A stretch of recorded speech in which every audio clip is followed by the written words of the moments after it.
we got numbers. It's rolling. ClevelandMoto podcast number 384. Light them up, boys. And they're off. To my immedioso left, Oscar. just put squeaks in his mouth. I know. Cheese curds. You got me. There you go. Chris brought charcuterie as usual. He's on top of things. Thanks, Chris. To his immediate left, Steve's sleepy, and I think charcuterie is cool, but everybody's moving on to the snackle box. That's where you take a tackle box and fill it with snacks. So that's much better. I'll keep that in mind. Just letting you know. I'll keep it in mind. that's a damn good idea. I know. Snackle box. I just like the word. I know. Do I have to clean the grease out of the box first? No, I think that's the charm. Yeah. It adds, it's like boat aging liquor. It adds to it. Oh, don't start with that shit. Oh, man. Because once you get past the smell, they're going to charge more for it.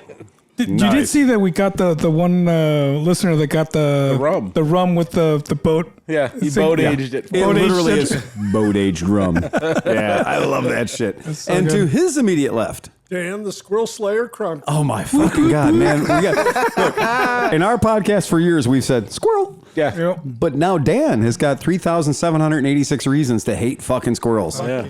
Fucking squirrels. And to his immediate left, Chris Smith. and Chris Smith's meat's in your mouth right now. We brought some biltong, South African jerky, Pretty good.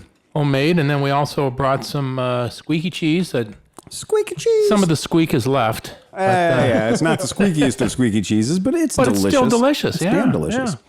And then we did a pizza run, so we're all if you hear the sound of chewing, it's not accidental. Right, exactly. ASMR motherfuckers. Or if you hear this. That's sleepy. That's a totally different podcast. That's sleepy.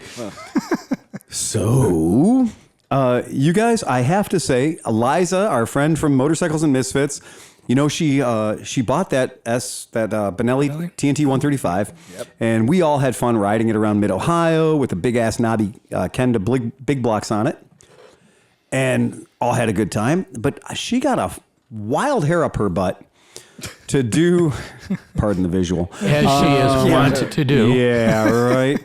But she just got this crazy, this idea to do a sidecar rig, right? And now I have my issues with sidecars on small bikes, on little tiny bikes. I do, you know. And there is this company that hails from. I'm good. I've got pizza going right now. Thank you very much. There's this company that hails from, I believe it's one of them Kakalakis. It's either a North Kakalaki or a South Kakalaki. I'm not exactly sure.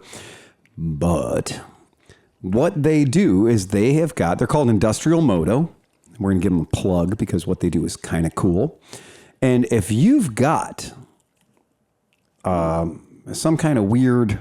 That's a weird V20. Oh, Industrial Moto's got all kinds of weird bikes. But if you've got, you know, a Grom or you've got something like that, he's the guy. I mean, he's just the guy. And Industrial Moto does these really fun sidecar rigs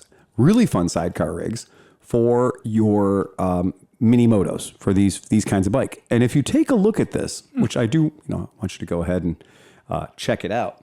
But my big TV went off. It probably timed out because I wasn't giving it enough love. So there. TV hates Phil. My TV does hate. Oh, there it goes. It's back. Kind of looks like a Benelli. Well, that one is a Grom. So that's an actual, you know, Grom. That's a Gromminsman, right? So that's a Grom. And I guess the biggest thing that I would like to tell people is that particular rig that you see there, that's designed to hold a human being. It's got a race seat in it and some straps and everything else. Now, that's not exactly how they do all their sidecars. A lot of their sidecars are more utility-minded. Yeah. And I like the term utility because, you know, utility means case of beer. Just dump right? shit in there. Right, Yep. exactly. And so I really do think that if you are going to build a sidecar, then doing it this way is kind of cool. Wait, it's only $800? No, that's a bit of a trick. So it is a bit of a trick, isn't it? So it That's is a the bit deposit. of a trip. That's the deposit. Exactly. Right. So that's the deposit. And so we do want you to be fully aware that that is the deposit of the vehicle. So it's going to cost you $1,695. You do an $800 deposit. So I really wish they didn't have the number 800 up there in bright red letters. It's misleading if you don't read it exactly one sentence later. Okay. So if you got such a short attention span, you probably deserve to get You're fucked. fucked. Yeah, right. You're going to lose your You know what? deposit. If you've got such a short attention span that you can't figure this system out, True. you probably get fucked a lot in your life. Or you didn't listen to Judge Judy. Yeah, right. Judge Milan, exactly. Still can't fucking get that link to that thing. Or you're very But far anyway. from the screen and all you can see is the 800. Right. Yeah, fair enough. Right. I dig that. Yeah, so that's what that's all about. So anyway, Is tonight a black T-shirt night? You didn't get the memo? Yeah, fucking Chris, we told you, motorcycle man. Industry I people. know, this guy. Yeah, we are kind of motorcycle industry people, and you're going to have a lot of that. So yeah, but the utility sidecars from Industrial Moto, pretty cool. And she's gonna. So I guess they're gonna build the first ever Custom made. utility. Damn. Yeah, utility sidecar rig for a Benelli TNT 135. We just got to get it there. It's just got to somehow get to. how them. does it attach? I don't even see attachment points. You bring up an excellent point. Wait, so you're supposed to give them the bike so they can? Well, I think because they haven't done one. For Well, Benelli. you know what? Despite today's advancements in 3D printing and laser scanning and everything else, they might still have to, the dentist might still need to look in your mouth to see how bad your teeth are. Fair point. So, yeah. So they do have a DIY kit, and they have a DIY kit that they can send you. Yeah, that's right? what I want. But that one doesn't exist for With the tie Benelli. straps. It's cheaper by $400, but again, connection brackets to your bike not included. Okay, it's a bare steel cart. Now, it's powder coated and it's very pretty, and it has tie down strap locations and stuff on it. So Pretty is she cool. getting the matching green Benelli Yeah, color? I hope. I guess. I Would make I sense, hope. right? Yes, I hope. So if you do the utility sidecar BYO option, I guess is the way you'd put it, right? DIY. DIY, right? So then you're going to be $940 if you want it to come with a tire and a rim and a suspension. So at this point, $940. Yeah, true. If you want D-rings on, $60 more for the D-rings. So now you're at $940 hairs. There you go, right? But I mean, you could get it without the wheel and put skis and then have a snowmobile tow along. Woof. Wow. Yeah. You know what I'm And saying? again, though, you're kind of getting into a lot of money for what is basically just a metal cart. Yeah. I mean, I looked at this and I went, shit, horse sulky. It's like I was started thinking of all the things that were shaped like this that we Grocery cart. Grocery cart, exactly. Right. A lightly stolen grocery cart. Yeah. And we're like, and you just add a tire and weld that fucker up. Mini right? bike chariot. Mini bike, yes, exactly. I mean, that's the kind of brain that you got to have for this sort of stuff, and I like that. That's all badass. I'm a big fan of all. So where are those they things. based out of? I haven't found that yet. Okay. I knew that for a second, and then it got away from me. So, yeah. The mini bike chariot thing's got my brain Yeah. tapping. Can you imagine trying to tune two just mini bike clutches to actually engage and run at the same speeds on a thing? That would be fucking hilarious. That would be. Hellenius. Hellenius. Heinous, It sorry. would be. I was thinking of hilarious. Hellenius. SSR chariot. Okay, Yeah, that's SSR probably right. chariot. Yeah, that's probably right. I mean, you guys, if you watch the Macklemore video, you know that there's a Royal Enfield chariot that's got 4 Royal Enfield custom 500s in a row. You don't know about Abreast? No, Or abreast? This is new. this? 4 abreast. Is this new? Wait, Oh. Macklemore, the thrift store dude from Yeah. 20 years ago? Yeah. He's DED. No, he's not. He's DEF. No, he's not. Deaf. I think he died. He's No, he dope. did not die. Come on, guys. This is how terrible. Whoa. Those are terrible, terrible rumors that you're starting. I have not seen this. Yeah, I don't know why you haven't seen this because this is just about the coolest thing in the fucking world, right? Yeah. So yeah, if you haven't seen it, again, no fault but your own. The Macklemore video Downtown is a veritable cornucopia of people in the Seattle area motor scooter scene rocking out with their cockings out on their scooters for a fucking video. Nice. And if you haven't seen the video, you have not seen not one, but 4 Moto Guzzi, and those appear to be G5s. Maybe they're G5s, maybe they're C5s. Doesn't Royal matter. Enfield or Moto Guzzi? They're Royal Enfields. Oh, okay. Sorry. Yeah, they're Royal Enfield C5s, stacked 4 abreast, being controlled by something in that chariot. Damn. Right? I mean, come on. If that's not just the coolest thing in the goddamn world, I don't know what is. How would you turn that mess? Well, you'd have to watch Carefully. the video to find out, right? Yeah. So I'm going to give me 1 second. Talk among yourself. So, yeah, I don't know, man. I think in the ones I've seen, the handlebars are linked. They would have to. So Yeah. when you pull on one side, the other side turns automatically. I mean, yeah, it would have to, right? Better question is, how are they controlling the throttle and brakes? Well, that, yeah. Yeah, who needs Well, the brakes? same. I mean, yeah, fuck brakes, but I mean, at least the you would have to also be linking also all the throttles. They're only doing straightaways anyhow. They're Yeah, out at, right. Yeah. Watch the video. They're turning and shit. Really? Oh. They're driving it around. Damn. they're out at the salt flats. They're driving it around. Yeah, Imagine that on that's the- CGI. It's all green is- screen. It's Instagram fucking wolf juice. It's not fake. It's real. It is definitely one of those things. And Oh fuck you motherfucker. you guys are the devil, man. The devil. Fuck you, You're Chris, just for the bringing fucking devil. cheese here. I didn't like the cheese. I don't know why you cheese even curds. do that. What were you thinking? Have another piece of biltong. That'll No, counteract it. he's Yeah. gonna Yeah. Fair game. squeak that out of his ass. I had cruciferous vegetables Yeah, for get the lunch. fuck Yeah, that's exactly right. That's why vegetarians all smell so bad. Was he got the bilabial fricatives over there? Yep. Hey, I got to watch those bilabial fricatives. That'll get right It's up easy on for you to say. I know. It's tough. I really had to pace myself for that one. I It just was like that sketchy. you said labial. Bilabial fricatives. Yeah. It's more than one. So yeah, that's badass. That looks pretty cool. That's pretty cool, isn't it? that is neat. Yeah, it's pretty cool. So Hey, Mrs. Yeah. Smith sent in a joke. By the way. Oh, she did. Oh. Oh, really? So my mom told me the best time to ask Dad for something was during sex. Not the best advice I'd ever been given.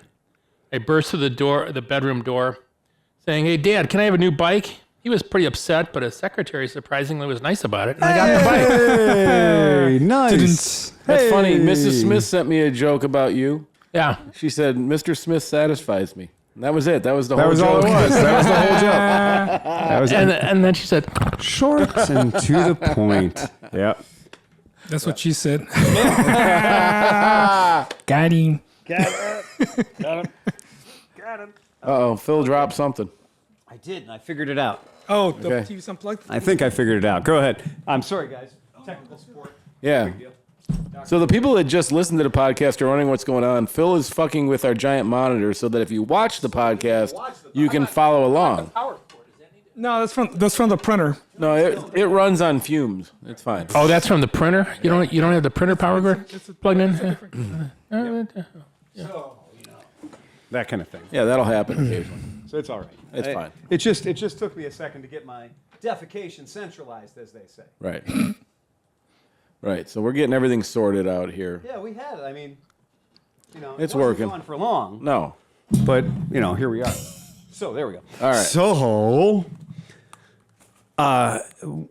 basically, the whole idea of putting sidecars on everything, like people in general are just like, fuck it, dude, put a sidecar on it. Yeah. And it's kind of like that thing where I'm like, well, if the bike weighs less than 400 pounds, scramble it. I have a tendency to do that. If I have a car that's a boring car, I want to safari that car. I want to, fuck it. So why did you not safari that car? Because you should have safaried that car. But what's her idea for Mid-Ohio? She has some ideas for the garage. I mean, what was her train of thought for saying, fuck yeah, I'm going to put a sidecar on a banana? I think the idea is that she wants to rock it around Mid-Ohio with a beer cooler and a seat on it and have fun. I mean, it makes sense. And it would be more fun for the barrel racing and stuff like that. A So, Diet Coke cooler. yeah, and you know what? There is something Diet to be Coke, said yeah. for. That was her thing. There's something to be said for if you think you're True. having fun. If you think you're having fun with one person, add a sidecar. Right. Right? And that's the thing. And you'll have twice as much fun. And I agree. I'm a bit of a sidecar enthusiast. I dig that shit. And if you're ever riding with me, you'll know it's called a slide car. Well, it's probably going to be 3 people because she's usually doubling up on the Benelli by itself and then adding. No. There are usually 2 people riding. Jeez. Doubling up. But yeah, so anyway, that's that. So I thought, what the fuck? Then we'll go ahead and do something like that with it. So yeah, there you have it. So here we have it. I have to say that in the recovery period after Mid-Ohio, I still don't have my stitches out. Wow. Oh. So I still have Are they got dissolvable or are they I have to be was gonna removed? ask you. So the two stitches that were Get over here in front of the inside camera. wound- right, exactly, yeah. The two stitches that were inside of the wound are dissolvable. Those are catgut, whatever, biodegradable stitches. But the outside ones are regular old fucking straight up nylon snip. Nylon. sutures, right? And it's a running suture. So, you snip it and then they all come out. You get Except for that knot at the end. knotted where it one at kinda the hangs end. up. It's like, oh! Oh, that fucking knot always gets grown in. Like, if you've ever had a bunch of stitches, where the knot is the son of a bitch because it always gets like grown into the wound, With a little hair turn Yeah, around you got to it. dig it out. Well, I shaved around the area because I couldn't get bandages to hold on. Good idea. And I sweat my balls off here at the shop all So the to time. speak. Look, Close enough. I invite any of you to show up on a day when we get 22 bikes. Yeah, no, it And sucks. it's 96 degrees, It's a bad, bad day. Yeah. And wouldn't you know? And we've had a couple of those days this week, and it has been a lot. Is And all I another have to thing say. you used to talk about, but you don't understand until you're doing it. Yep. You're trying to get the fucking bikes out of the thing. You don't want to talk to anybody, and you hear, "Hey, is that a Vespa?" You're like, yeah, go away. What books do you have here? Yeah. How much is it, like $1,000? I'm like, they're $9,000. Right. Yeah. Whoa, I can get one for $1,200. I'm like, okay, Yeah. leave me alone, dude. Oh yeah, the unsolicited advice from our locals in the neighborhood that walk up and feel like they want to add their input to our situation, and you're like, okay. The point is, because we've been doing this for 22 odd years, it's not a shock to us, and we've kind of seen it all. We've seen it coming. We've seen it going. We know what happens here. So when a guy walks up to you in his bread bag shoes, and he's got nothing good going on, when that guy shows up, you know how it's going to go. Yeah. You just know. There's no question about what's going to happen. It's going to be a certain way. You're going to have a certain conversation. And wouldn't you fucking know? It's always the same. And it's absolutely the same. And the guy comes up and you're like, okay, here we go. This is where it's going. And man, it kills me. And yep, what you should say is you should look at them the second you feel them in your radar. You should turn real quick and just scream.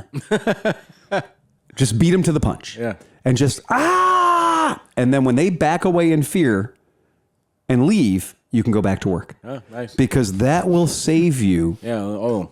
a conversation that will make you wish you could fucking die for a minute. And it's crazy because one person asking a question seems to lure in like three other people that had no intention of asking a question until they heard a I know. guy ask a question. Oh, God. It is so fucking painful. It is absolutely painful. Yeah. And nobody gets enough credit for it.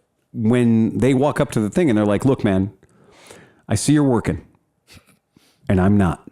I see you sweating and I'm not. But I've got a burning question in the pit of my soul that I need to ask. Okay, go ahead. What's the cheapest one of them there Vespas you got? Yeah. You got anything for $1,200? Oh my God. It's maddening. And anybody who's ever worked in a motorcycle shop knows exactly what I'm talking about. It is goddamn infuriating. There is nothing about it. There is not a single piece of it that makes you want to stab people like crazy as the fifth guy who walks up to you. Yeah. When you are 12 bikes into a 30 bike delivery and you just know I've got 20 some more of these to do. And somebody walks up and just will not stop giving you stupid fucking questions. Oh, dude. And you realize when you look at the guy, you're like, holy shit, he's wearing two different shoes. Who the fuck can do that? Like, who can do that? Yeah. And sometimes they're both right. And sometimes you're like, it's mental illness. There's not much we can do about it. But I'm telling you, you guys, in the Army, we had a saying that bodies attract more bodies, right? Mm-hmm. Very dangerous thing. Dead bodies attract more dead bodies. So like if you see a bunch of dead bodies around, get the fuck out of there because bodies make more bodies. But it's so true that if you have a parking lot, right, and there's nothing going on in the parking lot, it's no problem. Go out in that parking lot for 1 fucking minute to take a picture of a bike. And all of a sudden, 4 cars pull in. Because now there's a human being in the parking lot. There's a sign of life, and they know they don't have to get out of their car to engage with you. They've just turned you into a drive-through. Right. You are now the pickup window. Yep. And they will shout from their fucking car, yo man, yo man, Yeah. yo man, yo man. Don't turn around. Yeah, you're done. It just happened You as are you deaf. closed the fucking It did. door. It just happened. It did happen. right now. Oscar and I are outside having a beer and a blintz. And we're having a beer and a blintz, and what do you get? A fucking Grand Marquis. Oh, yeah. Hey, dude, I got a stack of money. Right, yeah. Is the shop open? Don't you love the way white guys do that? do I have to do an appointment? He knew they had to And do an appointment. What was the youngest age of anybody in that car? Probably 60. Yeah. Well, the guy I was talking to that was the young guy. The guy I was talking to was mid-60s. Yeah. His wingman was 104. Yeah. Probably his dad. Yeah, he probably. Yeah, so he knew about it. He was just being a dick about it. He knew there was an appointment. Yep. He wanted to make a snide comment about, well, you want an appointment. Well, I got cash in my money that says I'm coming in there. And I was like, I see you're wearing a very fuckable hat. He knew that the shop was closed because he didn't park. He side fucking... Yeah. And he Yeah. said, so you guys still closed for retail? I'm like, no, we sold more bikes than we ever have in 22 years. Yeah.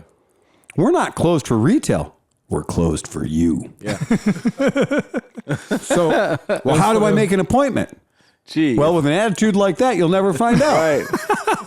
If only you had some eyeballs that could read the Yeah. fucking 13 signs on James, the front. Sleepy made a sign for our front window that is 738 point font.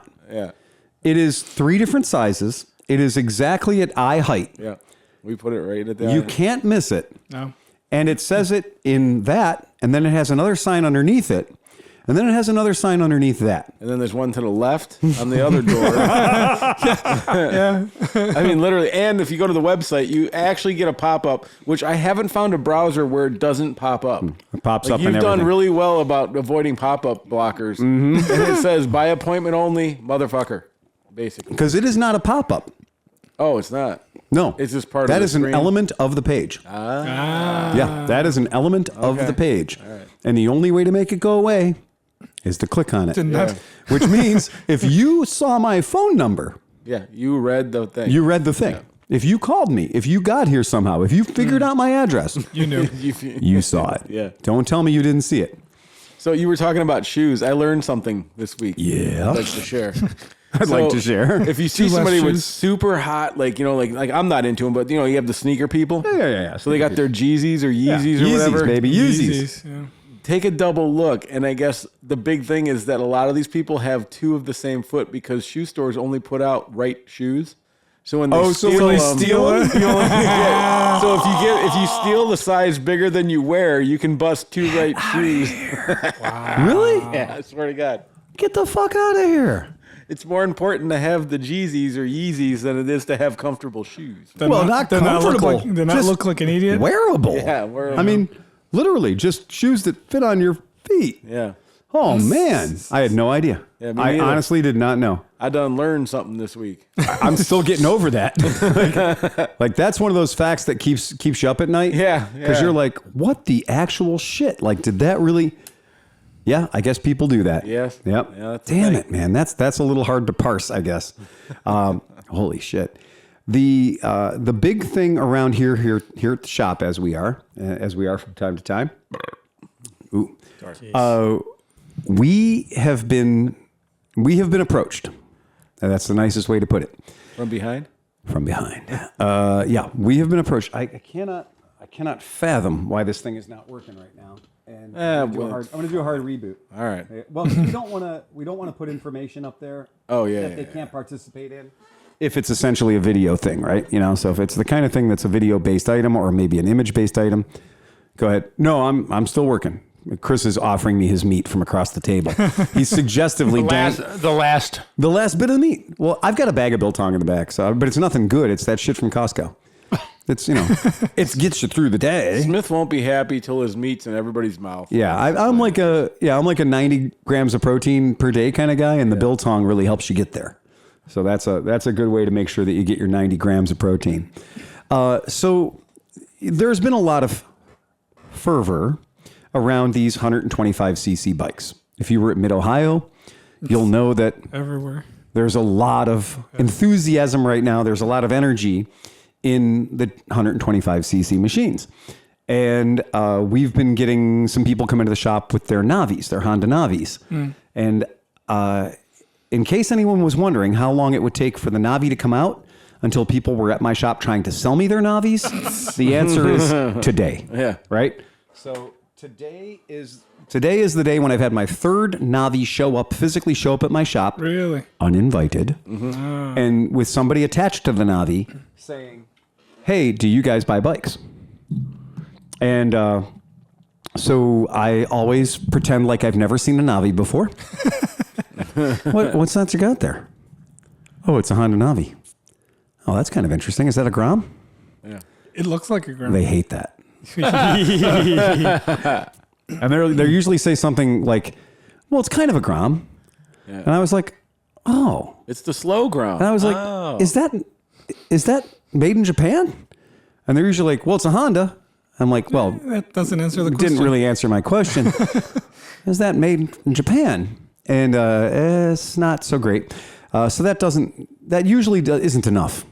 And again, I really feel like at some point in the conversation, we have to get to the thrust of the matter. As my great grandfather used to say, sharpen your spear and get to the point. And I like that phrase. So I usually say, okay, well, what's the deal? Oh yeah, I paid $4,000 for this thing, but I'm like, what are you trying to sell it for? How much are you trying to get for it? I'll take $3,000. I'll take $3,000 for it. $3,000 for it. And I'm like, well, give me a second. And I'm just like, I'll grab my phone and usually check my messages or whatever. And I'll just be like, wait a second, dude, those are only $1,899. Yeah. They're $1,807. New. I'm like, it's 1807. Oh no, but dude, there's tax and shipping and freight and title and prep and other prep and secret prep and document fee and a destination charge of some sort. And I'm like, yeah, well, that's kind of weird, but all right. So you want $3,000 for that thing? Yeah, I just paid $4,000 for it. It's only got 220 miles on it. Mm-hmm. Slow miles. What's wrong? Like, well, it's not as big as I thought it was going to be. Did you adopt this from a foreign country? Was there is this a little Asian girl you got mail order? Like, what's going on? Outgrew it or what? did you gain like 200 pounds? Did it shrink in shipping? I guess. Because I washed it in warm water. You washed it in hot water. You left it out in the sun. Fuck. So that's a thing. Hey, there we are. We're good. So I did, and we've talked about this in the podcast. So for some people who are loyal listeners, you're going to want to go walk around the block real quick. I have to let you guys know that the Honda Navi is made in India. And that the Honda Navi, and please do not take my word for it, please look this up yourself, that the Honda Navi in India, where it's built, costs $45,632 rupees. The exchange rate to the rupee right now is about 1.5 cents to the rupee. Okay. So that means that Honda Navi in India is $576.49. Still overpriced. All right. Okay. Right. All right. Joke's a joke. Yeah. But it is $576. Right. Round it up to 600. Let's just call it 600. Okay? $600. Now that product is somehow making it from India to the United States, and they are tricking Americans into buying it for $2,000 plus. And that plus is a very heavy plus, because I have seen invoices shown to me this week for $3,600. So that's times 7. That is 1,800 times 6. times 2. So that's MSRP times 2, first of all. So if you went to buy anything in the world and they told you that your MSRP was $1,800, but your out the door price was $3,700, You're in Pakistan. you are literally doubling the MSRP by the time you get to the out the door cost. That's what Moeen said Pakistan's like. Well, that's the tariff in Pakistan. Oh, tariff. Right, Okay, that's sorry. That's the tariff. Yeah. So that's the tariff in Pakistan. This is a product from India where we do not have a tariff that is coming into the United States and being sold for, and like Chris says, over triple what its cost is buying one retail in India. Paying full boat in India, you're at $600. Paying just the MSRP, no additional fees in the United States, you're at $1,800. So first of all, Triple. Yeah. I'll shoot you out of fucking principle is the phrase that was in the Reservoir Dogs, Yeah. right? If you give him that, I'll shoot him out of principle, right? Yeah. Just knowing that would have my butt so tight, you'd never get another nickel out of me. Okay. So selling me an $800, $600 product for $1,800, you already got a giant case of the ass, a huge case of the ass. But then when I ride the bike and I find the bike to be completely uninspiring and arguably bad handling, and it's not as good as some Chinese bikes that I've ridden here that were also $2,000, right? It's worse. It has a drum brake in the front, and to match it, it has a drum brake in the back. It has IN carburetor, right? And it's $1,800. And that's kind of where I just kind of like, I get a case of the ass about it because it's not a good quality product. It looks good though. Well, You know what's funny though? Go ahead, Sleepy. I was gonna say it copied the cheap Grom copies that were using the GY6 motor and putting a Grom on the front of it. No, it wasn't even the Grims. It was like the Wait a second. Bentelli, the Hold on. Bentellis. Hey, Oh, yeah, there you go. There it is. It's the Bentelli Beast. Oh, okay. Yeah. Right. Smile when you say that, Chris would normally say, right? Yeah. So that's the Bentelli Beast. And But I the think Bentelli the CCs Beast are bigger on that fucking thing. Yes. How much Right. bigger? There, show me. 50 extra. It's 150 cc's compared to 109 or It whatever. is. 50%. This much bigger? Yeah. Take your I would never ever tell anyone to buy a Bentelli Beast because it's a fucking knockoff of a Navi and it costs more. Now you're not going to get the Honda fuck you charges like the destination charges and all that stuff. You're probably not going to have to go out the door on this thing for $3,600 because you're going to buy it from, Dave's House of Fling Poo down the street. But at least the Bentelli Beast has got disc brakes. Oh, at Dave's least closed. the Now Bentelli it's- Beast has a swing arm Yeah. cage. It's built. I hate to say it, but again, I'm not going to say that the Bentelli Beast is a good bike because it's not. It's hard to believe that in But it 20... has disc brakes. Well, that's what I was going to say. It's hard to believe for a brand new bike that it's still coming out with both front and back drum brakes. I know. And That's crazy. And that's really, really, really hard. And it's tough for me to look at a Navi in any color it comes in. But Oscar, and you just can be al- like, yeah. You can always sell it to your local motorcycle dealer. and I'll even pass about they'll the buy car. it from you for I'll let- $2,900. Well, and I like the thing is, No. so what's And then my, you can go get what you really want. well, but then here's my next question. And I ask this every single time, dude, why don't you take it back to where you bought it? Use it as a trade-in for a bigger something Yeah. that you'll like better. Because I'm sure the place that sold it to you would love to have it back because they took your money the first time. And they ran with it. And he said, the guy today told me, he's like, yeah, they don't want it back. No. I wonder why. They won't want it back. They told me they'd give me $900 as trade-in value. Trade-in value. That's if you buy something else. And one of the things that I really kind of wanted to stress that when I rode one the other day, I had kind of a weird experience and I couldn't quite figure out what it was. Do me a favor if you would. You see that front thing on the motorcycle that looks like a telescopic fork? Yeah. It's not. You see the little part down here that's ribbed for her pleasure? Yeah. Yeah. Yeah. That's the travel. Oh, so it has my 1972 Van's front suspension. It does. A spring with nothing It has else. a spring. Yeah. Right. It has a spring hiding inside of a tube. That is not a traditional telescopic fork. All of this business that should be the forky bit Faux show. is right there. And that's all that is faux show. It is complete and utter crap. Dude, this thing, honestly, like, I mean, I guess I haven't looked at them that much. Yeah. It looks like you're at Kmart and there's a Razor scooter section. Yeah. There, like your first motorcycle. I agree. So here's the solution for this guy. Yeah. He gets it insured. No, wait. Then I don't think you're allowed to finish that and sentence. then what happened? It was lightning. he drives it through the metro parks. Yeah. And it by he the leaves dumpster? it over by the dumpster. Right. Yeah. For somebody to come pick it up.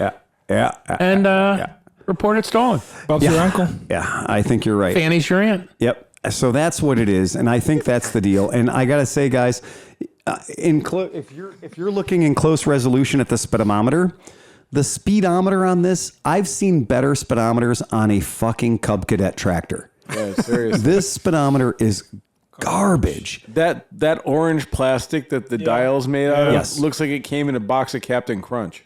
Yeah, it does. Like, it does. literally does. It does. It really They does. still make Captain Crunch? Oh, yeah. Fuck yeah, yeah. dude. Makes your Listen mouth to you guys. Makes your mouth bleed just like it Yeah. used to. Yep. Roof of your mouth. Look, I've gone to Giant Eagle at 3:00 in the morning to get a little hint of the captain. I was Yeah. about to say, like, the day they What do you stopped tear making, open the bag and put your hand in there like the dude? the day that they stopped Drinking out of making the milk Captain jug? Crunch is the day that I stopped being California sober. Yeah, because at night I'm a junk food junkie. Good right. Lord, have pity on me. Yeah, I will be that guy. So anyway, the Navi, go fuck your hat. I'm sick of it. I'm tired of hearing about it. So what'd you give him for it? Don't bring him by the shop. What I gave him was I gave him a hearty pat on the back and a Gave him the finger. go back to, you know what? Go back to the guy who sold this to you. Oh, you stroked his hat. You didn't fuck it. Yeah, because I stood across it and I just pushed my hands down. So I straddled it. Oh, no. I grabbed it on those things they call handlebars, and I just pushed it down. Bottomed it? And I bottomed it. No. I wasn't sitting on it. I wasn't jumping up and down on it. I just pushed down with my hands, and I bottomed that bullshit 3-inch suspension. Charles Atlas. Yeah, clearly I'm a monster. Well, let me ask you this, Yeah. okay? So look, obviously you've ridden the bike, you Yep. looked at everything like that. Yeah. If Honda brought it here and it was 12 bones out the door, Yeah, then you have my attention only as a sideshow act. well, like a city commuter or something. You I'm know what still I mean? angry. Okay. My butt's still a bit hurt, right? Okay. But for a 45 mile per hour, Mopedy. underbraked, underwelded, Yeah. Carbureted. piece of 1984 technology, Right. I might be okay with it, but I probably wouldn't buy one. $4,000. Yeah, But for you can even get if two you buddy just- scooters yeah. almost for that much. You know what I mean? Like Yeah. two buddy 125s for a little bit more than one of these hunks. So just because I know nobody's going to believe me, and just because I believe in truth in advertising, okay, right? Just because I believe in truth in advertising, I now have pulled up for everybody, including our viewers at home, to make sure that they know that here it is at this dealership. Came up good. It's on the big screen. It's on the big screen. That guy's email is hugina. Huge 2NA. Oh, sorry. I thought it was China. Right. According to this dealership, right, a Honda Navi, NVA 110BN, because remember, this is 108 cc's, Grasshopper Green, MSRP 1807. Check. Okay. Freight. The freight is remarkably higher than what we get for a 400cc Vespa. Right. The freight is $676. This is for a bike that weighs under 200 pounds. Right. That's Okay. crazy. Yeah. Yeah. That's half of what I pay to get a car here from Japan. All right. I hope that fucking hurts. There's a $200 destination fee. What? I'm waiting. Yeah, but you already paid for What- it. No, hold freight? on. Keep that in mind. $200. It means nothing. And I just saw an invoice today that had a $600 destination fee. And again, there's no description. Okay. Sale price. So you add the 1807, Yeah, you add the the 676, you add the destination. That brings your sales price to $2683. Okay. You're going to pay $80 tax where he's at. He's going to pay $80 tax on 26. Fair enough. Subtotal. Now there's a $300 document fee. Right? Okay. Now, I can only think that their destination fee is assembly. That's the only thing that I can think is their destination fee at this particular dealership is assembly. The one I saw today had assembly and a destination. And so that means that this bike's grand total is $3,062. $3,062. Now, you got to pay a $500 down payment because nobody's going to finance you for $3,000 on an $1,800 bike. I don't care what your name is. No finance company in the world is going to give you $3,000 on a bike that costs $1,800. It won't happen because also finance companies usually won't write anything under $3,000. So this is the situation. So this is the best invoice I could find on a Navi, $3,062 out the door. That's painful. Okay. Yeah. So now we've established a baseline. You guys satisfied with the baseline? Have we talked enough about the fucking Navi? All right. I feel like we have. Let's talk about, just for fun, something else. Yeah. Okay. This has my cockles in a shawl. It kind of does, right? In a what? A shawl. Well, so here's the game, okay? All right. Yep. Picture's up. Okay. The frame is fucking dope. Look at it. It's all angular and weird looking. Yeah. And I know this is a cheap hit because it has a little touch of Perry Dakar.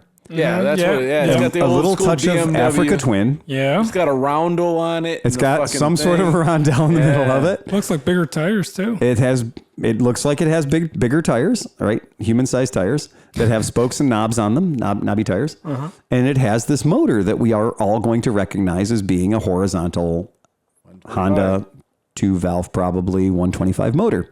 I can see by the thing here that it has a carburetor. Okay, so it's a carbureted 125. Looks like it has a comfy seat. It does kind of look like it has a comfy seat, and it has a cute little rear rack on the back of it. So we are now somewhat interested in this. Yeah. Okay, we're interested. This has got our attention a little bit. Daddy. Okay. Yeah. Right. We're not. The only thing they really fucked the hat on that thing is the muffler. Like it still has that cheap fucking black stinky just sticking out the back muffler. Yeah, there's no styling to that. No. Like there's absolutely no styling to that at all. There's nothing about that thing that says sexy, right? And because there isn't any. But that can be fixed since it has the lay down motor. There's going to be plenty of right. Right. Yeah. Exactly. Yep. So that bike exists. It's not a prototype. It's not an artist rendition of a bike. It's a real thing, and it's a motorcycle, and it's got a kind of a funny name, and it does. But it's a real motorcycle, and you can buy it, but not in America. Is that the street version? This is the street version, okay? And the bike is called the Shineray Worker. Now, I know that name lacks a certain panache, but it is, and it's 125cc. It is the exact motor that... Remember that Shineray is a licensed manufacturer of Honda bikes. The genuine scooter company G400C is a Shineray. Shineray Mash, and a Mash, right? Yeah. Exact Mash 400. And we've rid the hell out of that thing, and and apparently has the word unkillable in its DNA. So, and it's been on the planet being sold all over the world for a very, very long time. And so this kind of interesting motorcycle, this kind of odd looking bike is 125 cc's. But what it's not is a Navi. It's not a Navi. It is full sized. We see a whole lot of pictures of people riding on it, a whole lot of pictures of people sitting on it. And it's a 4-speed manual, and it uses the same semi-automatic transmission that you would find on a Trail 110 or a Trail 90 or, any one of the various monkey bikes or what have you. It's available, and it exists in the world as a clutch format bike, and it exists in the world as a semi-automatic. So I'm making no promises as to what's going to materialize on our shores. because it's not guaranteed to happen yet. But the people who want to do it want some input. And who better than a bunch of people that are fucking queer for 125cc little bikes than us? Yeah. Go ahead, Oscar. Was there a law or a reason why there weren't that many small displacement bikes in the States? Was it because they thought, or the companies thought that there wasn't a market because they're already more You're bigger is exactly better? Or It's America, dude. they thought it was risky to try to move their product in the States, or was there anything else? I think it's also logistical because like a lot of towns in the States, if you don't live in a major city, the roads are all 65, 55. Like there's no small, you know what I mean? Like in Europe and stuff, all towns are connected by 35-mile-an-hour roads or kilometer roads or whatever. Right. Here you got these giant stretches of 65, so it doesn't make sense really. To have a small displacement. Yeah. And that's exactly right. Okay. There's been a problem in marketing in the United States where there's always been a strange demand for 125s and 200s and 250s, but it's not a moneymaker. And you can't hide money in a bike with a price tag that's under $2,000. Right. True. And it's very hard to get F&I, which is the only thing the dealer gets to keep most of the time. It's very hard to get F&I, which is the stuff that gets added to the base price. It's that stuff on that Honda invoice that we just saw that the dealers put on because the manufacturers have allowed there to be a system where the dealers are essentially competing with each other, racing to the bottom. Mm-hmm.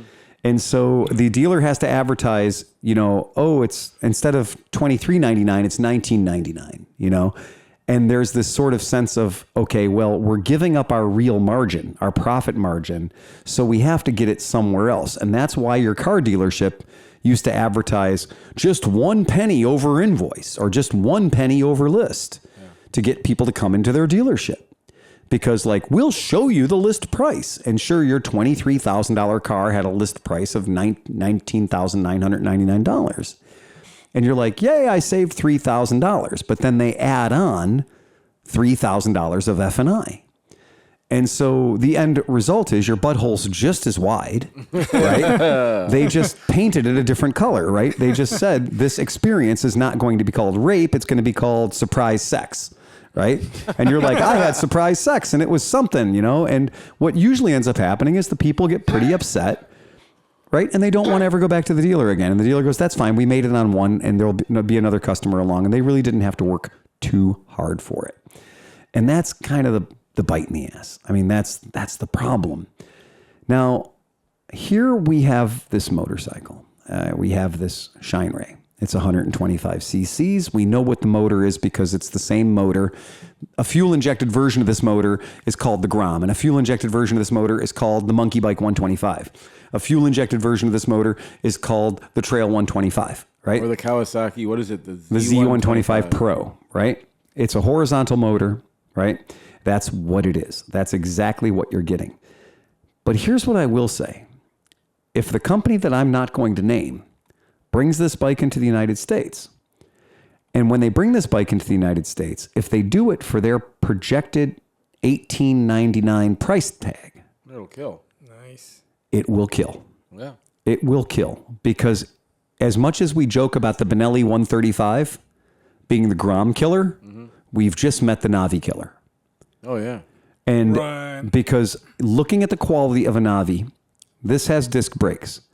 This has an enclosed chain. This has a motor. This has a motor you can buy hop-up parts and tuning parts for right now. Right. You could buy everything you needed to tune this bike before you even own this and bike. also, with this bike, a Navi, you're still going to get called a scooter fag. This, you just... I do agree with that. Yeah. The best day that a Navi owner could have would be the day that somebody says, is that a Grom? Yeah.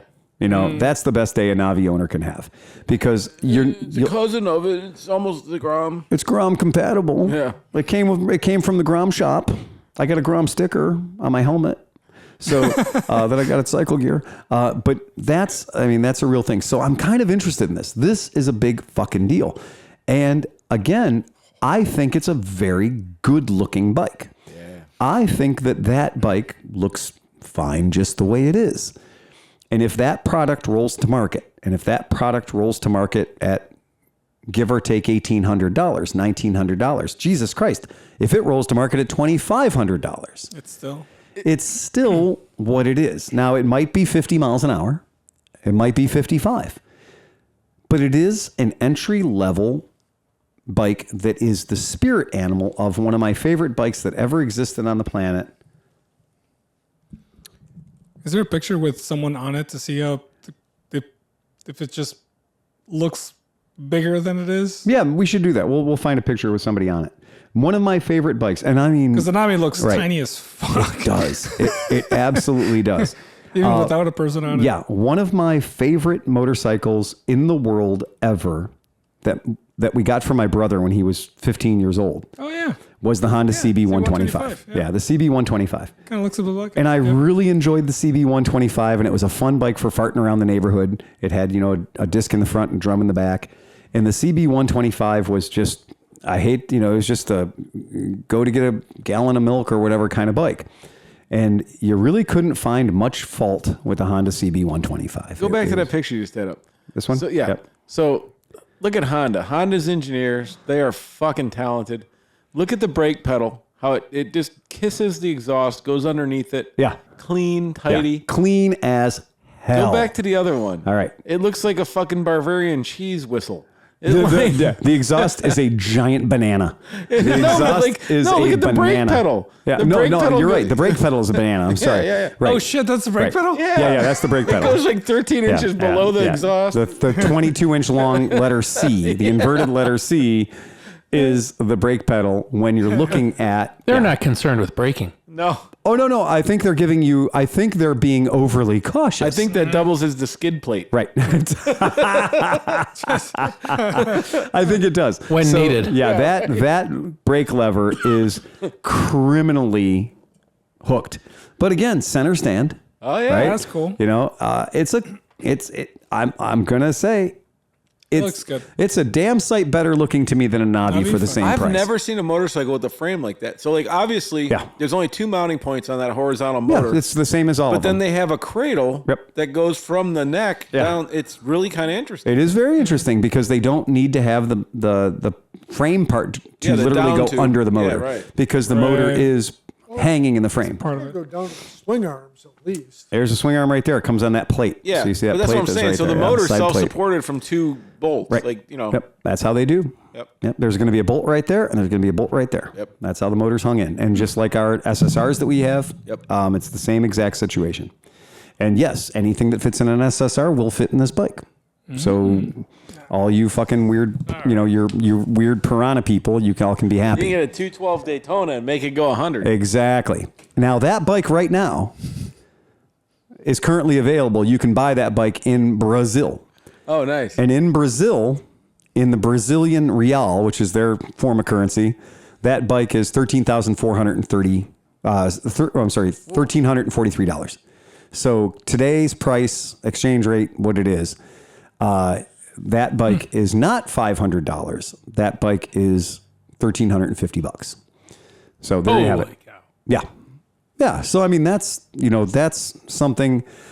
I hope this comes true. I hope we don't get, oh yeah, we're going to talk about something that should exist and then the motherfucker never comes to fruition. That's not what we want to have happen. But it is something that a company that we know about and is a legitimate company that makes things happen has said, this project is going to happen. Well, at least it's a known bike. It's not vaporware that you're probably not going to... Right. Concept or anything. And It's a known bike that's been around for a while. It is a known bike. There's a picture of a human being next to a Shineray worker. So there you go. So for you, That's those a of good you size. for those of you that exactly CB125 size. it is exactly CB125 size. It's exactly the size of a CB125. And so I totally agree. And I always loved the CB125 and I always kind of got my kicks on that little bike and there we have it. So this is one of those situations where there is definitely some juice in the market, right? There's some juice in the market for that kind of a bike. And let's hope that all happens. Because if we're good and we say all of our prayers and we don't fuck this up too bad, this is available. Oh, wow. What is that? The XY400? That's a Shineray XY400. And if you're not paying attention, that's something you might want to look at. Yeah, man. Because that would be the next logical progression. So that the 125 is the gateway bike for Right. the 400 if it works. Yeah. That would be Because you see this one in the picture. I've seen that one before. Yeah, there's one not 50 feet from us right now. Right. So that's the, we'll use the American term for it. Instead of calling it the XY, instead of calling it the G400C, the genuine GY400C, they'll call it the XY400, right? But the one that kind of gets my juices flowing is, I don't know if you guys saw that one too. Did you see the WK Trail? Nice. So that's another one too. That's a 400cc, same motor. Look at that. Yeah, this is where we got our scrambler pipes for the custom G400C that we built right off of this bike. Makes sense. Yep, exactly. So, you've seen these guys around, and there's nothing wrong with that. What is that? That's the SWM 440. Daddy like. Yep. That looks like a Ducati desert sled. It sure it does. does. It looks like an old Yamaha Desert Slam. Yeah, too. Oh, gold yeah. rims. Well, and it's got the Yamaha number plate on the back, but the tank in the front fender is Ducati. It's fucking pretty, isn't it? Yeah. It's pretty. And so this is where I'm saying, guys, just kind of think about the kind of things that can come from the relationship with that company. Scroll back up. I'm scrolling back up. Look at the fork tubes. The down part of the fork tube is like 38 inches tall. Yeah, it's upside down. Yeah. It's a right side up. But you're right. Thank you. Yeah, but look how big the bottom You're right. part of it That is a really, really long fork tube. It's probably, you're still getting only 6 inches of travel there. Yeah, right? maybe ClevelandMoto 6 And the inches. ClevelandMoto 6 inches. You're getting 6 inches of travel there. Yeah. And they're getting those legs to get that gap. Yeah. To raise it up. So that's that. But this is the one that I can't stop looking at. Oof. It's like a Vilpitten, It's a Vitpillen, and it's GC400. It's a SRX 600 from Yamaha. There's a lot of different DNA over there. Right. There's a lot going on in that one. And that's the one. That's the one that I just can't stop fucking looking at for some reason. And I don't know why I'm looking at this motorcycle thinking, it's a good is that motorcycle. SWM on that one? It is. Oh. Are you guys picking up on something here? Yeah. Okay. All made by Shineray. Yeah. Exactly. That's the So take. is Liza going to buy all these bikes for us? Just have them here. We just ride them around for a She's while. the target for this discussion. Right. The top 10 bikes I was about to say. that Liza needs to buy for us. I'll you guys start giving me your numbers and your bikes, and I'll cross them off when you get to them. Yeah. So I mean, if you do get into, if you do kind of get into that thing, and you start looking at odd Chinese bikes are taking a very interesting turn right now, and they used to be pretty deplorable not too long ago, and they're changing. There's more time and effort being put into it, and there's definitely some more representation going on. So keep in mind, And they'll soon be made in Taiwan. Ooh, yeah, tough one, right? That's what SWM stands for? Speedy Working Motorcycles? Yeah, always has. I had no idea. Yeah. That's the history right there, baby. Yeah.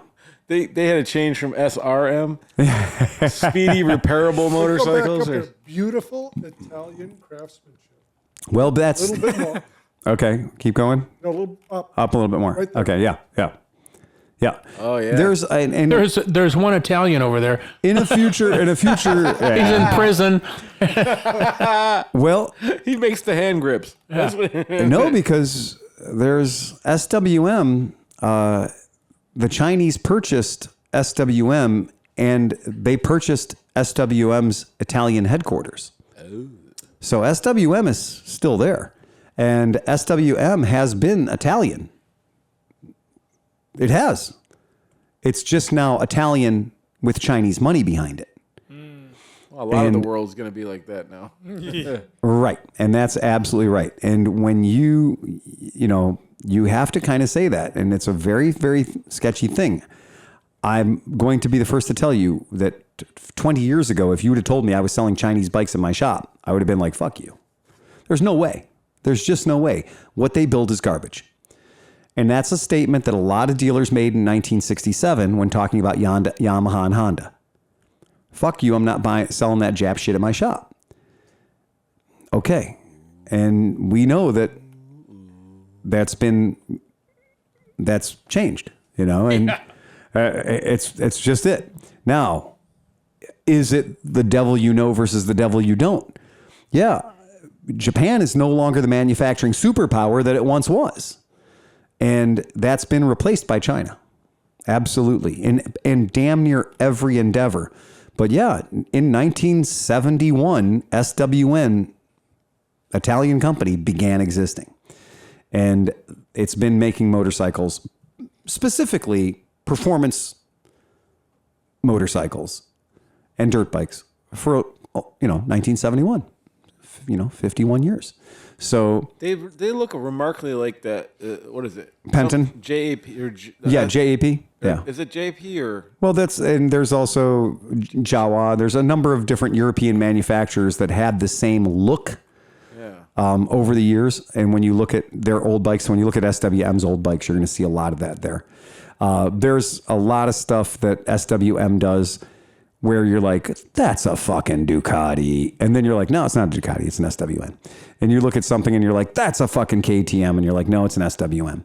So there's a lot of that influence there. Ooh, Supermoto. But I know a lot of people that have SWMs and they're like, this fucking thing rips and it's hard as nails. Yeah. No, I've heard good things about them. It's just what it is. So there is something to be said for having that combination of affordable manufacturing with a design house or an engineering team that does have standards, so that's a big deal. And honestly, I hate to say it, but like the Navi is the opposite of that, because the Navi's just like, how can we sell this for $600? Right. Except for those slobs in America, they'll pay $5,000. Well, I mean, the whole thing is, I just think it was brave for anybody to be like, okay, we're going to MSRP this at $2,000. Right. And somebody went, can we lower that just a little bit? And they were like, okay, all right, we'll lower that just a little bit. So it's sold American. That's exactly right. So that's an interesting thing. And I just wanted to bring that up because hopefully it does happen. Hopefully it happens, because I want to see more shit like that. Yes, I am totally okay if there's yet another 125cc motorcycle. Sure. I'm fine with that. I have no problem with that. And I also think that helps get other people into the motorcycling adventure. Yep. Because I can tell you that my baby brother, he got his first motorcycle. The reason he was able to start riding and got his motorcycle license before he got his car license was thanks to a 1980 Honda CB125. Nice. And it was because of that $700 motorcycle or $500 motorcycle that he was able to come along with me and my friends riding our motorcycles, who were all 7 years older than him. And he got to, we called the bike the pea shooter. We had a lot of fun at his expense. But I will say, we were on the freeway riding our motorcycles, our 750s and our 1000s, and that son of a bitch was right behind us. And he ended up at the same destination we ended up at, and that's a lot of heart. Yeah. You got to give it to a guy like that. So, fucking A. Weird thing happened at the shop the other day. Mm-hmm. Oh. Dude comes into my shop to buy a Bergman 400 that we had that had 67 original miles on it. Oh, yeah. Year of our Lord, 2007 or whatever it was. Owned by a very, very old man who didn't put many miles on the bike. Well, about 67 miles on the bike. Picked it up at his house, brought it into the shop, cleaned it up, made sure everything was okay, took it on a test ride back and forth to my house a few times, pronounced it safe to sell. The internet went crazy for me listing this bike on Cycle Trader and our website and everything else. It did. The internet fucking lost its goddamn mind, because there's a Bergman out there for 400cc Bergman with only 67 miles on it. Right. We didn't have it priced crazy high. It was priced at like $5,000 or something. I don't even remember, honestly. But the bidding war ensued. You should have put it on Bring a Trailer, dude. Do you know what? You'd have made like $25,000. Well, what happened is it's at that dangerous thing. It's at that dangerous price point. I'm going to say I had 50 emails about this bike. But because the bike's over 10 years old, good luck getting it financed. Right. Good luck. I'm just telling you can't do it. I've been doing this for a long time. The dollar amount's not high enough. The bike's too old. Nobody's going to finance a 15-year-old bike. It's just not going to happen. And if one more of you people calls my shop and tells me you want to buy one of my JDM cars, just as soon as you get your financing together, you cannot finance a 27-year-old Japanese car that has no Kelley Blue Book value in America or no data value in America whatsoever. Quit living the dream life of just because you want something means you should be allowed to have something. Don't spend money you don't have on shit you shouldn't buy. That's a little tip from your Unkie Phil. Welcome to America. Welcome to America, right? Exactly. Just because it's a bright, shiny object doesn't mean you should get it for $63 a month. So, because that's every phone call I get. So, one dude Out of 50? out of 50 showed up from Toledo the day that it monsooned. Oh. And his wife had drove him here from Toledo. And he was nice enough to bring payment in the form of a check that we agreed upon ahead of time. And he gave us the deposit over the phone, as we do here at the shop. And everything was looking pretty good. And apparently, his wife left out of our parking lot, foot on the floor sideways in the rain. And the guy was like, dude, man, I'm in a bad spot. I'm like, what's the problem? He goes, oh, my wife has been yelling at me the whole way here from Toledo, talking about how I don't need this bike and everything else. We've had a 2.5-hour argument. Oh boy. Getting here, and she just dumped me off here and fucked off. I'm like, wow. So you're riding this bike to Toledo? And he goes, well, my helmet, my jacket, my gloves, and my wallet were in the car. No. Fuck's sake. He had his check, which we had vetted, But nothing else. and he paid for the bike, and he had nothing else. And I was like, well, dude. We sell helmets. We sell jackets. And I did. And I was like, here's the thing. We sell everything you need. It's raining. But more than it's just raining here is we have the ability to look at the radar. Yeah. And brewing over Detroit was something red. Yeah. And that's never a good sign. And it was raining here, but it was about to be nasty. And he goes, no, I'm fine. It's got a windshield. Oh boy. And I'm like, it has a windshield, but it doesn't have a windshield that goes over your head. You're wearing a t-shirt. You're wearing cargo shorts, you know?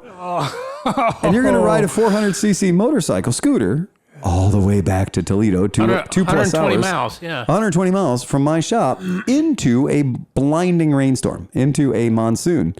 So I said, all right. It was clear he was not buying shit. We put the temp tag on the vehicle, and he's headed out to the door to ride home in a He know if t-shirt, he has a place to live at this point. cargo because shorts. His wife hates him. True.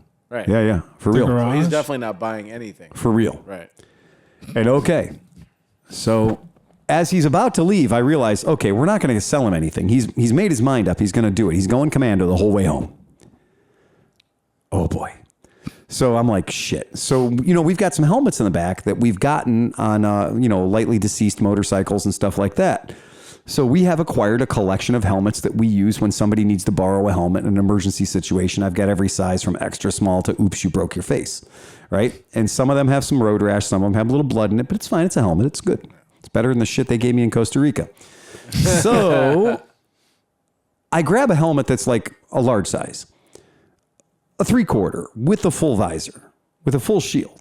This is a legitimate $200 helmet when it was new, probably 7 years ago. With the Navi. Right. So I go running out and I'm like, dude, here, I'm donating a helmet to you. I don't want you to drive from here to Toledo with no helmet on. You don't want his brains on your conscience. Yeah, and going into a monsoon as well. If you've ever ridden a motorcycle in the rain, it's like buckshot. It's stingy, dude. It's stingy. It's super stingy. And you get stuck in the one eye, so you have one closed, and then you get stuck in the other one, so you open the other one. It sucks. It's horrible. How do you know this? It's awful. I've done it. And so I go out, and he's getting ready to pull out my driveway, and I'm like, dude, I'm giving you this helmet for free. This is my donation. Thank you for buying that motorcycle.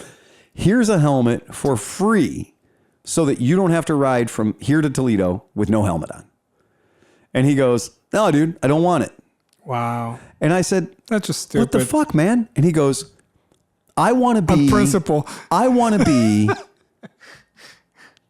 be hurt and angry by the time I get home.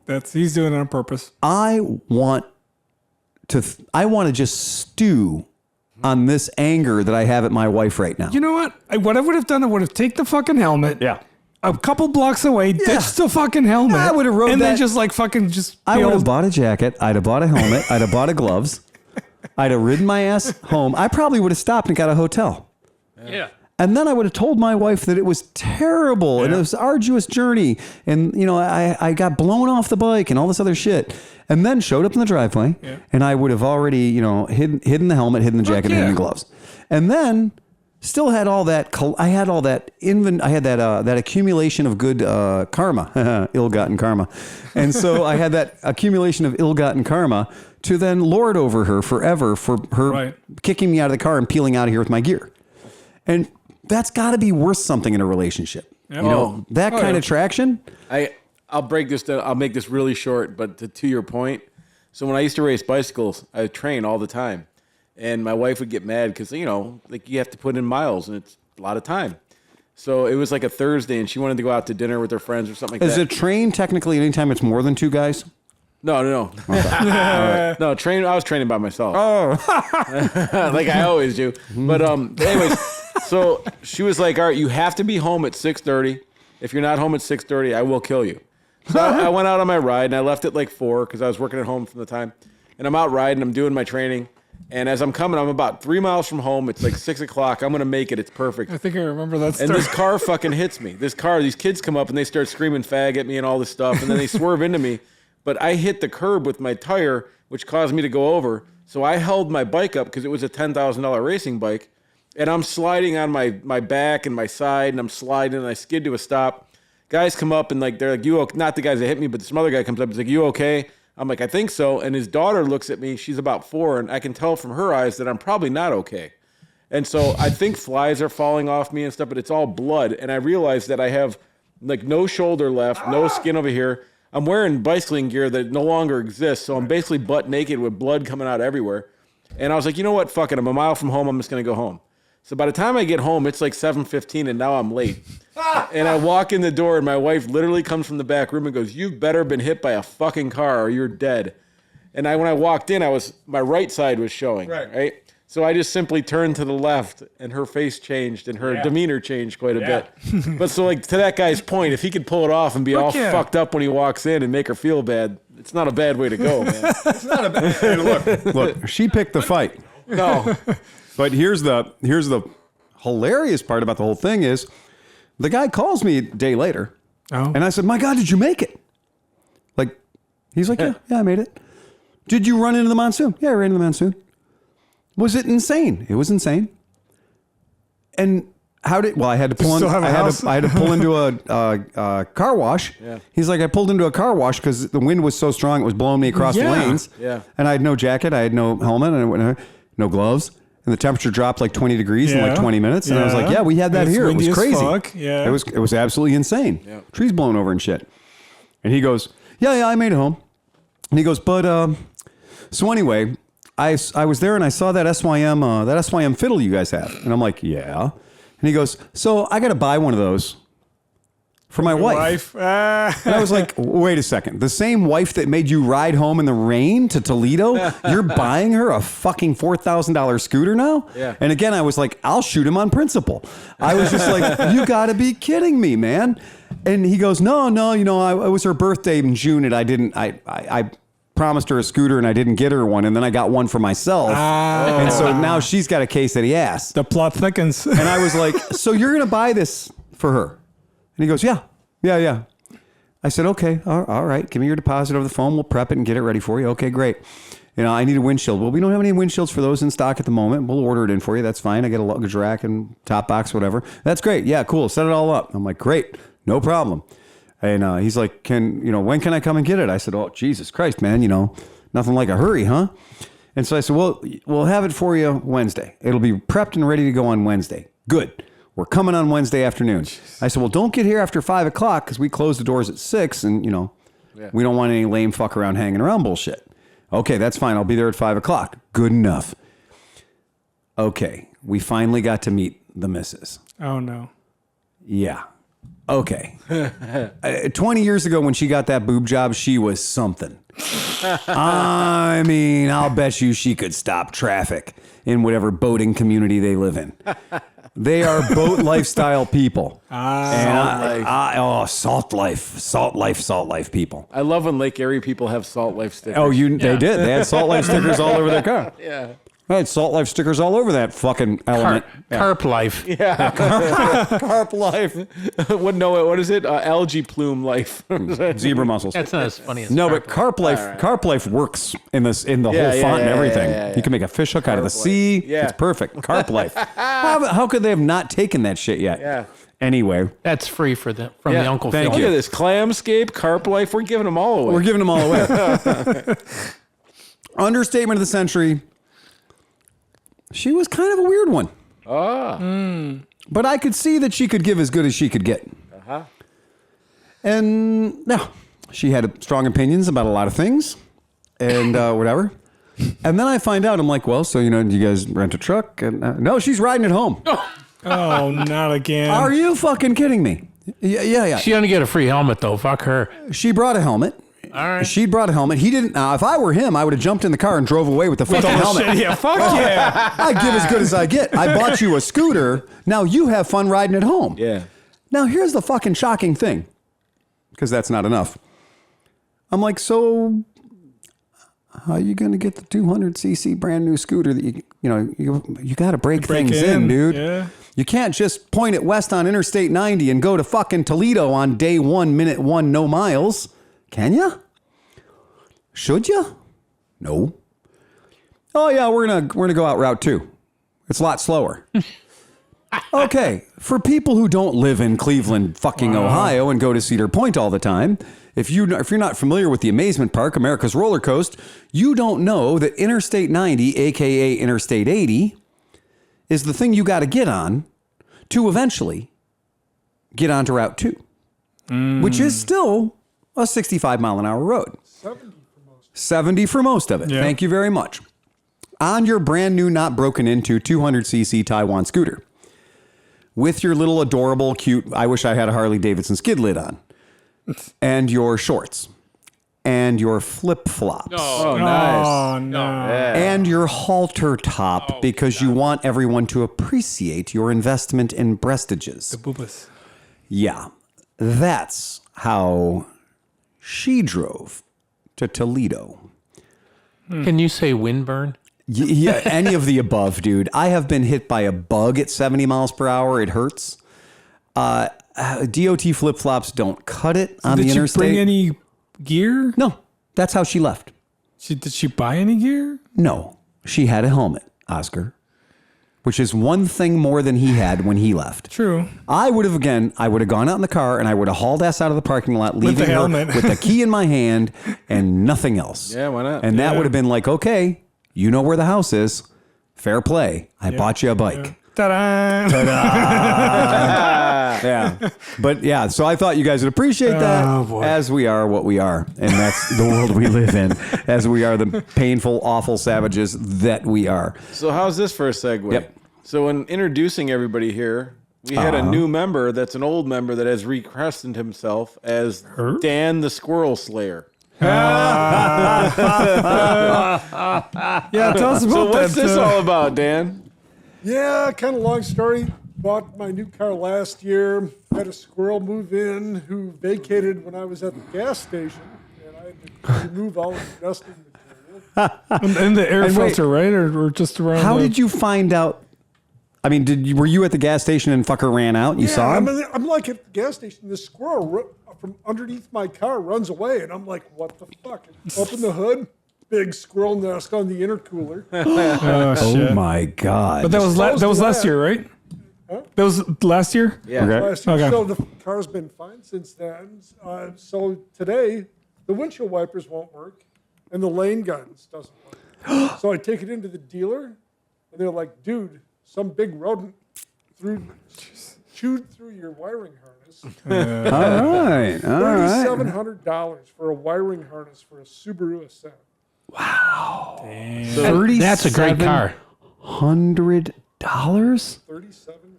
to fix a squirrel chow? Well, it's the harness and the That's just for installation. the harness. That's not labor. Whoa. Not. Oh. So are you turning into Bill thought- Murray wait from a second. Caddyshack? Wait a second. So I thought it was just, with the. I'm shocked that just the wiring harness alone is $3,700 bucks.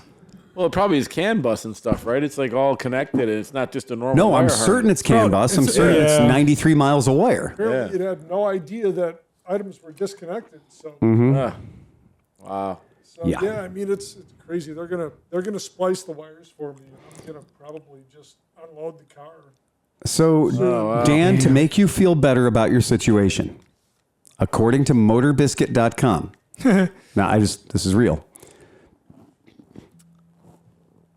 Up until 10 years ago, car makers' only option for wiring was petroleum-based products. Then came along a brand new environmentally friendly idea, soy-based wiring coverings. This insulation is great for the environment because it biodegrades completely in landfills. But it also proves irresistible to rats, squirrels, mice, and the occasional rabbit. Subaru owners with the problem suddenly found themselves experiencing problems like the digital dashboard malfunctioning, the engine light coming on, the low fuel light blinking, or the fuel gauge not displaying properly. Upon inspection by dealership mechanics, it was found that rats had chewed through the wires or the wiring harness. Other owners reported the power steering wires being chewed through, which cost close to $3,000 to fix. Rodents are not covered by warranty. Of course. So even though this is a problem based on a decision that Subaru made, okay, who knew that rats destroying the wiring harness is not covered by warranty? Subaru was among a group of automakers sued in 2017 for using soy-based wire coating. The lawsuit was filed in Hawaii, but depending on the verdict, it may have nationwide or statewide implications. The manufacturers involved, including Toyota and Honda, have claimed this isn't a defect. Sounds like a defect to me. In fact, in July of 2018, Toyota won a dismissal of a lawsuit over rodent-eaten wiring. The stance of Toyota, Subaru, and other manufacturers is if rats or other pests are gnawing on your car, it's your problem. Find a way to get rid of the rodents. Fucking hippies. If you do find your precious ride has become part of your neighborhood snack parade, there are a few things you can do. First, keep the vehicle in a garage if you have one. Second, don't let your car sit for long periods of time outside without starting it. Moving it daily will help keep rodents from settling in. Third, look around the area you park your car and see if there's anything attracting vermin. Yeah, it's your fucking car. Your car is attracting vermin. You're driving a fucking squirrel feeder, motherfucker. Make sure there is no available food source besides your wire coverings. That's adorable. Other ideas include leaving your hood up at night. That's dumb. What? Setting traps in your garage or spraying the engine area with peppermint oil several times a week. Oh, What? Garlic oil, too. It doesn't look like Subaru really has a solution for this crazy problem besides the suggestions above or possibly getting a cat. Unfortunately, for drivers who want to go green, it sometimes comes with unexpected consequences.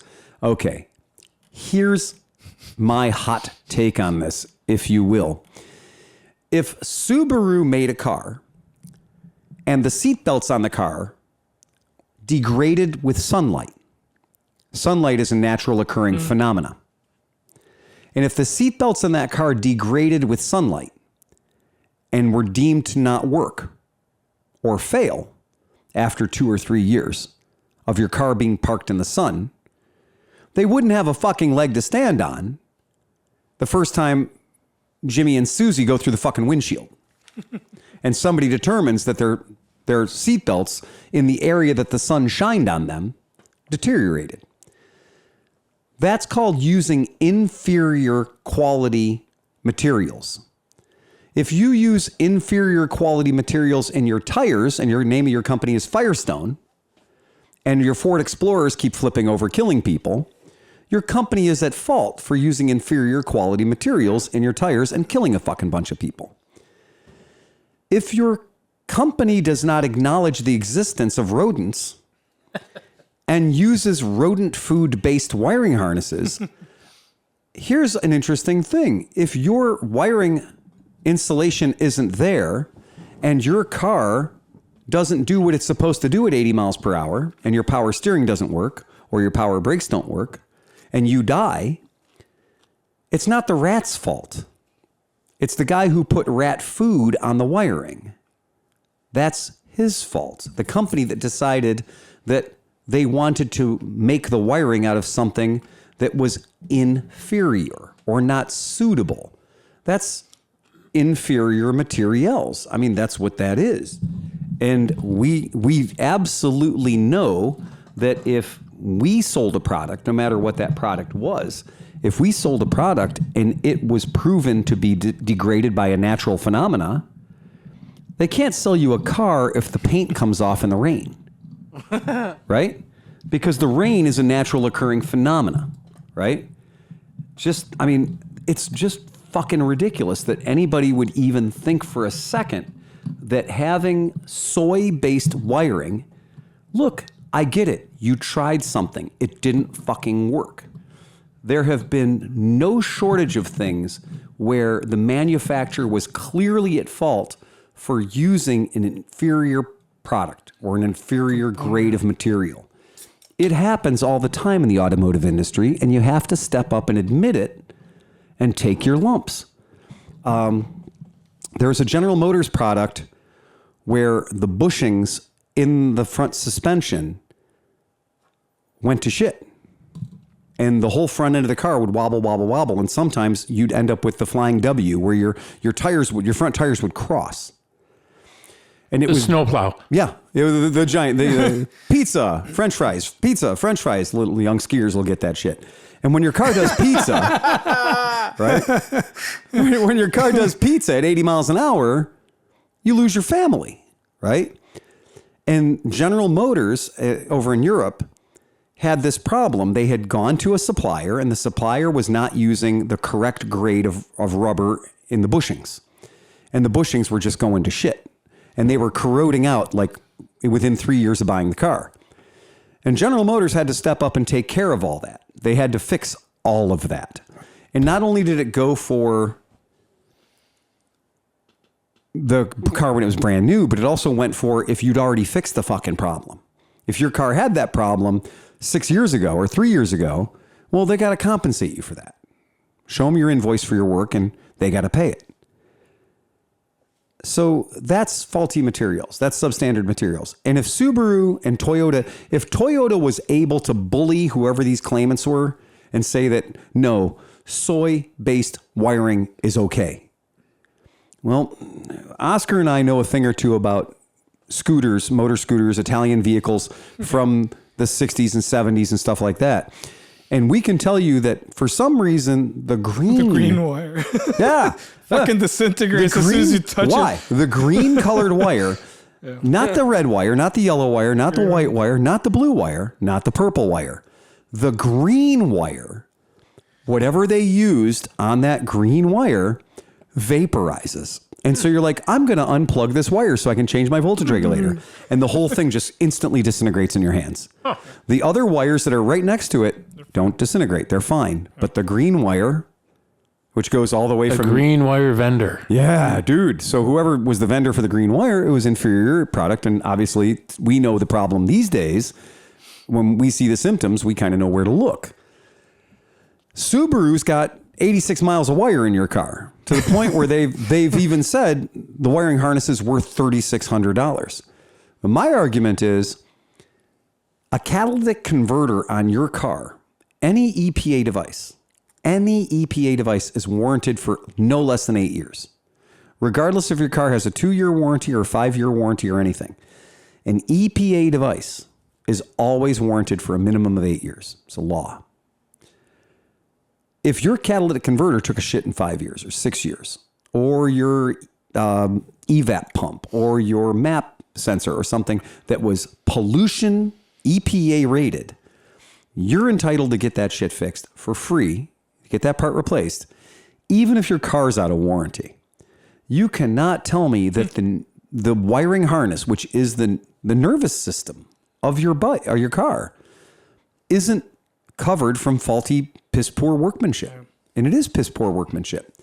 It's just, I hate to say it, but if it was a windshield, Tesla is going to be replacing a shit ton of windshields because they're a little on the thin side in the interest of making them lightweight and whatever. That's safety. That's literally the safety of the occupants inside. If your wiring harness takes a shit because Rocky and Bullwinkle had their way with it, then it's not your fault as an owner. And also, how could it not be covered under warranty? your warranty. If your warranty's a 3-year warranty, isn't it? Right? Dan, you got to take Phil with you tomorrow. I mean, Yeah. I understand this whole statement about somehow Toyota wiggled their way out of that situation, but it's fucking Toyota. They got $1 billion worth of lawyers. No, they said Toyota won a case. Oh, okay. So in the article I read, it said that Toyota won a case, and there's some sort of case law based on that. But the point being, Subaru made the decision to use, zero landfill based wiring harness and eco-friendly shit. You just have to admit it was a bad idea. I've always wondered why I got kind of peckish around Dan's car. Around Dan's car, right? Being soy boy over here. But I mean, yeah, it is almost impossible to say that that's not a warranty claim. They gave me a loaner car. Yeah. Pretty quickly, It's I'm sure. exactly the same color as Yeah, mine, and yeah. I'm going to park it in exactly the same place. And hopefully the dealership will have a $3,700 problem on their hands. I'd fucking smear peanut butter on that shit too. Just Fuck their shit up. Peanut butter, peanut oil. yeah, right. Just in principle. This is a little. I mean, this is a Squirrel scent. little female squirrel urine. Hormones or pheromones or whatever. I have a question too. You might also look at your car insurance policy because your car insurance might cover this kind of thing. Because it is. Act of God. It's vermin. Act of well. Okay. Act of God is what the dealer said. Yep. Exactly. Last night we had some wind. Mm-hmm. If you live here, you know that. And Mrs. Smith had some wind too, but damn Brussels sprouts. We had some wind in my neighborhood. Cruciferous vegetables again. And apparently when Merritt went out for her morning constitutional, when I call that's something else. But when she went out for her morning constitutional, a big fucking part of a tree decided to go on walkabout and fell not on the guy's house who owns the tree, but it fell on the guy's neighbor's Toyota Camry. And so the guy's Toyota Camry is now banana shaped because it fell right on the B pillar. So literally right between the driver's door and the rear passenger doors. And I mean, it got it good. That car's fucked. That car's totally fucking foobar. Now, that tree has squirrels in it. See where I'm going with this? continue. 'Cause Right. I went down this road 2 years Yeah. ago. So that might be a homeowner's issue. Go ahead. And it might be a car insurance policy issue because you have to figure out whether your car is protected on your car insurance policy from acts of God, like a giant fucking tree falling on it. Because I can tell you, we had a neighbor's tree fall onto our building here. And even though the tree part that fell onto our building was hooked to our neighbor's tree, because it fell on our building, it was our problem. Correct. And so our insurance for our shop, our building insurance here, is tasked with paying the damages for his shitty, unmanicured, untaken care of tree. And your deductible is in play also. Exactly. Absolutely. So in your case, I would wonder if your homeowners, or I would wonder if your automobile insurance would cover that, because depending on where you are, it could be cheaper than coming out of pocket $3,600. But I also think that there should be a fucking class action against Subaru or against anybody who uses soy-based wiring. Because clearly, if Motor Biscuit found out about it, and I didn't know what Motor Biscuit was until I just did a fucking Google search on it. But if Motor Biscuit ran a fucking article about it, that means that the more quote-worthy news sources probably know about it too. And I bet you Send that your questions to Motorcycles and Misfits. exactly right. So the other question is, if I do an auto insurance claim, does that mean it shows up on a Carfax report? Oh, not if you do a house insurance claim. Plus, who cares? It's a lease, right? Right. No. Oh, No, you it's bought his. it? I Yeah. bought it. Oh, Yeah. never mind. 0% financing. Of course I fucking... Did you know that there's a class action lawsuit? Oh. Yeah. So there is a class action lawsuit. So that's something interesting. Giddy up. And Subaru? Yeah, so while that's going on, You do- they will acknowledge. And that's going to nothing. take 96 years, right? So that's going to take 96 years. But, just And get... you'll get $5 or something in the end. Right, because they have to pay the lawyer fees. Right. So it'll be, there'll be a $2 million payout, but the lawyers are going to take $2.9 million. So yeah, that's one of them deals. It is very, there's a viable solution. Duct tape a couple of Black Cat plastic cartridges, refillable, on an underhood fender or wherever. Got to be more detectable than the wiring insulation, or got to be more delectable. This is like when Johnny Meckelfresh used to talk about the decon air filters. Where you have like the decon rat poison air filters. I think it's not a bad idea. But you do. It's a fucking crazy thing. So it does seem like you're not the only person that's had this experience. That sucks, man. Yep. I'm shocked, though, that, if they make the exhaust out of peanut butter. Yeah. Yeah. What do they expect? Oh, yeah, well, we're not going to cover it when the rats all come and eat it, even though we made the exhaust out of peanut butter. Like, what the fuck, man? So, yeah, it's pretty bad. But it does look like this has happened to a lot of people. Yeah. There is a 2017. It says Subaru hit with another lawsuit. It's Forester attracts rats. So that's a story that's real. That's a story that's real. You can't beat that. So you're not the only one, man. When you came in here today and said that happened, I was like, dude, you must live in a very, very squirrel infested area.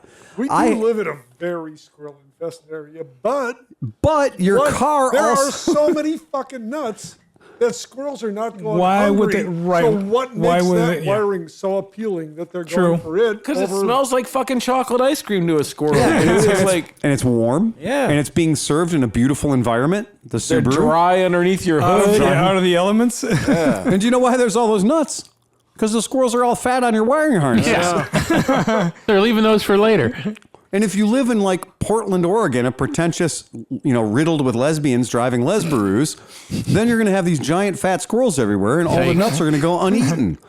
So come on, man.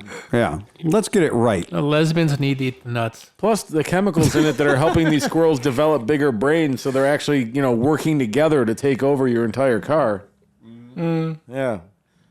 But so I got to say, we're going to do a line of motorcycles. And to keep ourselves fat and sassy in the world of service, I want to make sure that our carburetors are all going to be made of Velveeta.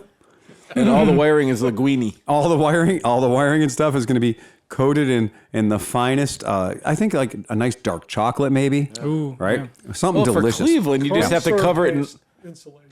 that Corn or syrup-based insulation. or That's fentanyl. right. If you laced it with fentanyl, you'd have all the crackheads just chewing away at your No, fucking just make it wire. out of copper. Copper. They'll find it. As long as it's copper, they'll find it. Yeah, that's all there is to it. God, that's fucked up. I mean, that is super duper fucked up. That is crazy. I feel really, really bad about that. Speaking of warranties, if you have Continental TKC 80s on your tires, I was going to bring that up. yeah, that's a good one, Oscar. I think I might have the paperwork over here. Yep, right there. So, here we go. So, you guys, this is not fucking around. If you waited until the end of the podcast hoping to hear something important, here it is. Turn off whatever else you're watching. Listen, because this could be your ass. Yeah, this is important. This is important. Continental.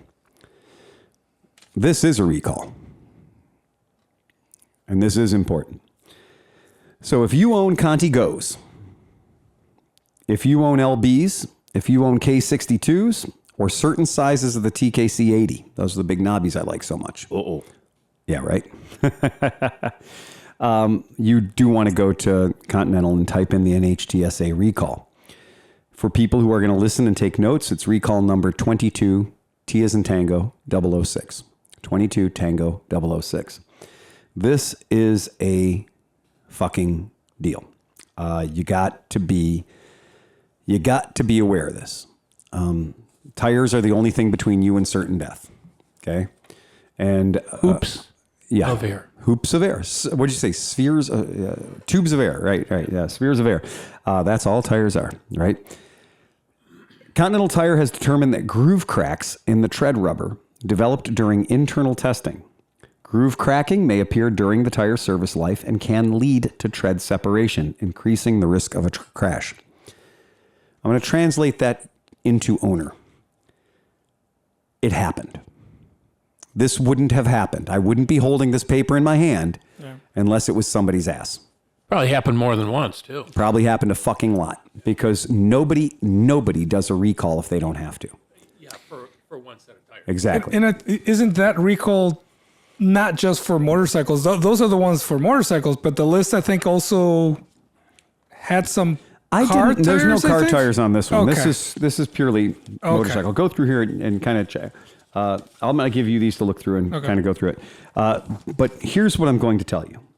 If you're not certain, if you don't know whether or not you have the Continental tires, if you have Continental tires on your motorcycle right now, or if you have a motorcycle, go look at it and make sure that you don't have Continental tires. If you have Continental tires, then go to their website or type Continental recall into Google. You don't have to be smart. You just have to be proactive. Okay? If you've got a Conti Go, if you've got an LB, a K62, or a TKC80, now you got to really look at it because this does not affect one set of tires. This affects tires manufactured from the first week of 2019 to the 17th week of 2022. That's 3 fucking years. Wow. So this isn't 5 tires, boys and girls. This is 500,000 tires. This is the whole product line. This is the whole product line. Exactly. So this is 3 years worth of tires. So now we can math it back one step. If you own a motorcycle with Continental tires and you believe you bought those tires between year of our Lord 2019 and year of our Lord 2022, you should definitely be checking your garage right now. Please do. Please, and the recall has pictures on how to read the dates. Yeah, and the dates will always be in an oval on the side of your tire. So when you're looking at the sidewall of your tire, you're going to see an oval on the side of the tire that will give you the date code of your tire. And you'll see a number, you're going to... It's always going to be on the inside, though. Yeah, where the air goes. Sure, Chris. It'll be an oval or a square-shaped thing, and it's going to be the only numbers on the side of the tire that look like they were branded into the tire. All the other numbers on the tire will be a raised relief. These will be the numbers that go into the rubber. And so the into the number rubber, how you can read the production number is it will give you, and I'm going to give you an example. So if a tire says 2222 on the side of it, that's the 22nd week of the 22nd year. Okay. So if your tire is, going back to, as this says, 01, which is the first week of 19, year of our Lord 2019, and then it goes to 1722. That's the 17th week, whatever that is, that'd be like May 1st, right? The first week of May, 22. So all of the ones that have a 19, 20, 21, and some of the 22s. Yeah. Are pretty much part of the problem. Yeah, you gotta worry about that. Yeah. And remember, K62s, my scooter boys and girls, K62s are those beautiful Conti white walls. 3.5 by 10, sick ass, beautiful, nice white, don't fade, don't turn brown, kick ass white walls. Those are the K62s. So if you have got white wall tires on your bike, I got Shinkos, baby. Because I got no money. Because those Conti K62s are about $72 a piece. Yeah, it's kind of steep for a 3.5 by 10 white wall. But keep in mind though that they do those K62s in a lot of different sizes. Yeah. Yeah. So if you've got Billy Joe Jim Bobbers, Harley Bobber Davidson, and you've got some, Royal Enfield Bobber Davidson, or you've got some Triumph Bobber Davidson. If you've got Conti white walls on your bike, check your stuff. Yeah. Check your shit, because you got to be aware of that. Conti Go's are a very popular tire because they're very affordable. And a Conti Go tire is on a lot of fucking bikes. The LB, man, I got to tell you guys, if you're running LBs is that vintage tread pattern. That tread pattern looks like, if you've got your old Yamaha XS650 or you're trying to build like an old BSA bobber lookalike kind of thing, LBs are probably the tire you got on your bike. Those are the ones that look like old Speedway tires. So that's the tires we're talking about. TKC80s, we know, are the sexiest tire ever built by God or man. So that's what the tire looks like. Go check your tires, please, people. I mean, there's not stuff that we get serious about here, but I don't want anybody getting killed over Send us an email, too. If you go out and check your tires and you got some some shit, let us know. Right. And then there's all kinds of instructions in this letter that we got because we're a dealer and we're a Continental Let me ask dealer. you this. Does the recall, so say like I go home and I'm like, oh shit, I have these tires. I would tell you not to fucking ride it. Well, yeah. But what my other point is, are they going to pay to have your tires changed out or just send you new tires? I'm glad you asked. I'm glad you asked because there is, in fact, a guideline for this. For the end consumers, right? The end consumer, the biggest deal is CTA's Continental Tire is going to notify as many consumers it might know about. But how the fuck would CTA know that? How would Continental know that you've got these tires on your bike? Right. Did you get your tires home and do a warranty registration on your tires with Continental Tire? Fuck no. Exactly. Right. That's exactly right. Most people don't. So, yeah, you're not a registered owner of that tire. The dealership may or may not have you in their computer as Steve Cinch bought Continental K62s. It might just say Steve Cinch bought some tires. Yeah, but I mean, can't you just like so what is the Show up with the requirement? tires Yeah. and Like, look at here's my I got good tires here. Yeah. So that's exactly right. So that's absolutely right. So what you've got to do is if you realize that you are an owner, jump on your bike and ride to the nearest dealership. Fast and take some chances. Yeah, right. Get there as quick as you can before all the other guys get there. right. What I would tell you to do, okay? Here's what I'm going to tell you. And this is straight from the fucking dipshit's mouth because I'm reading it off of the letter. Right. If you have one of the covered tires, please contact us at the toll-free number 888-799-2168. Menu option motorcycle tire recall.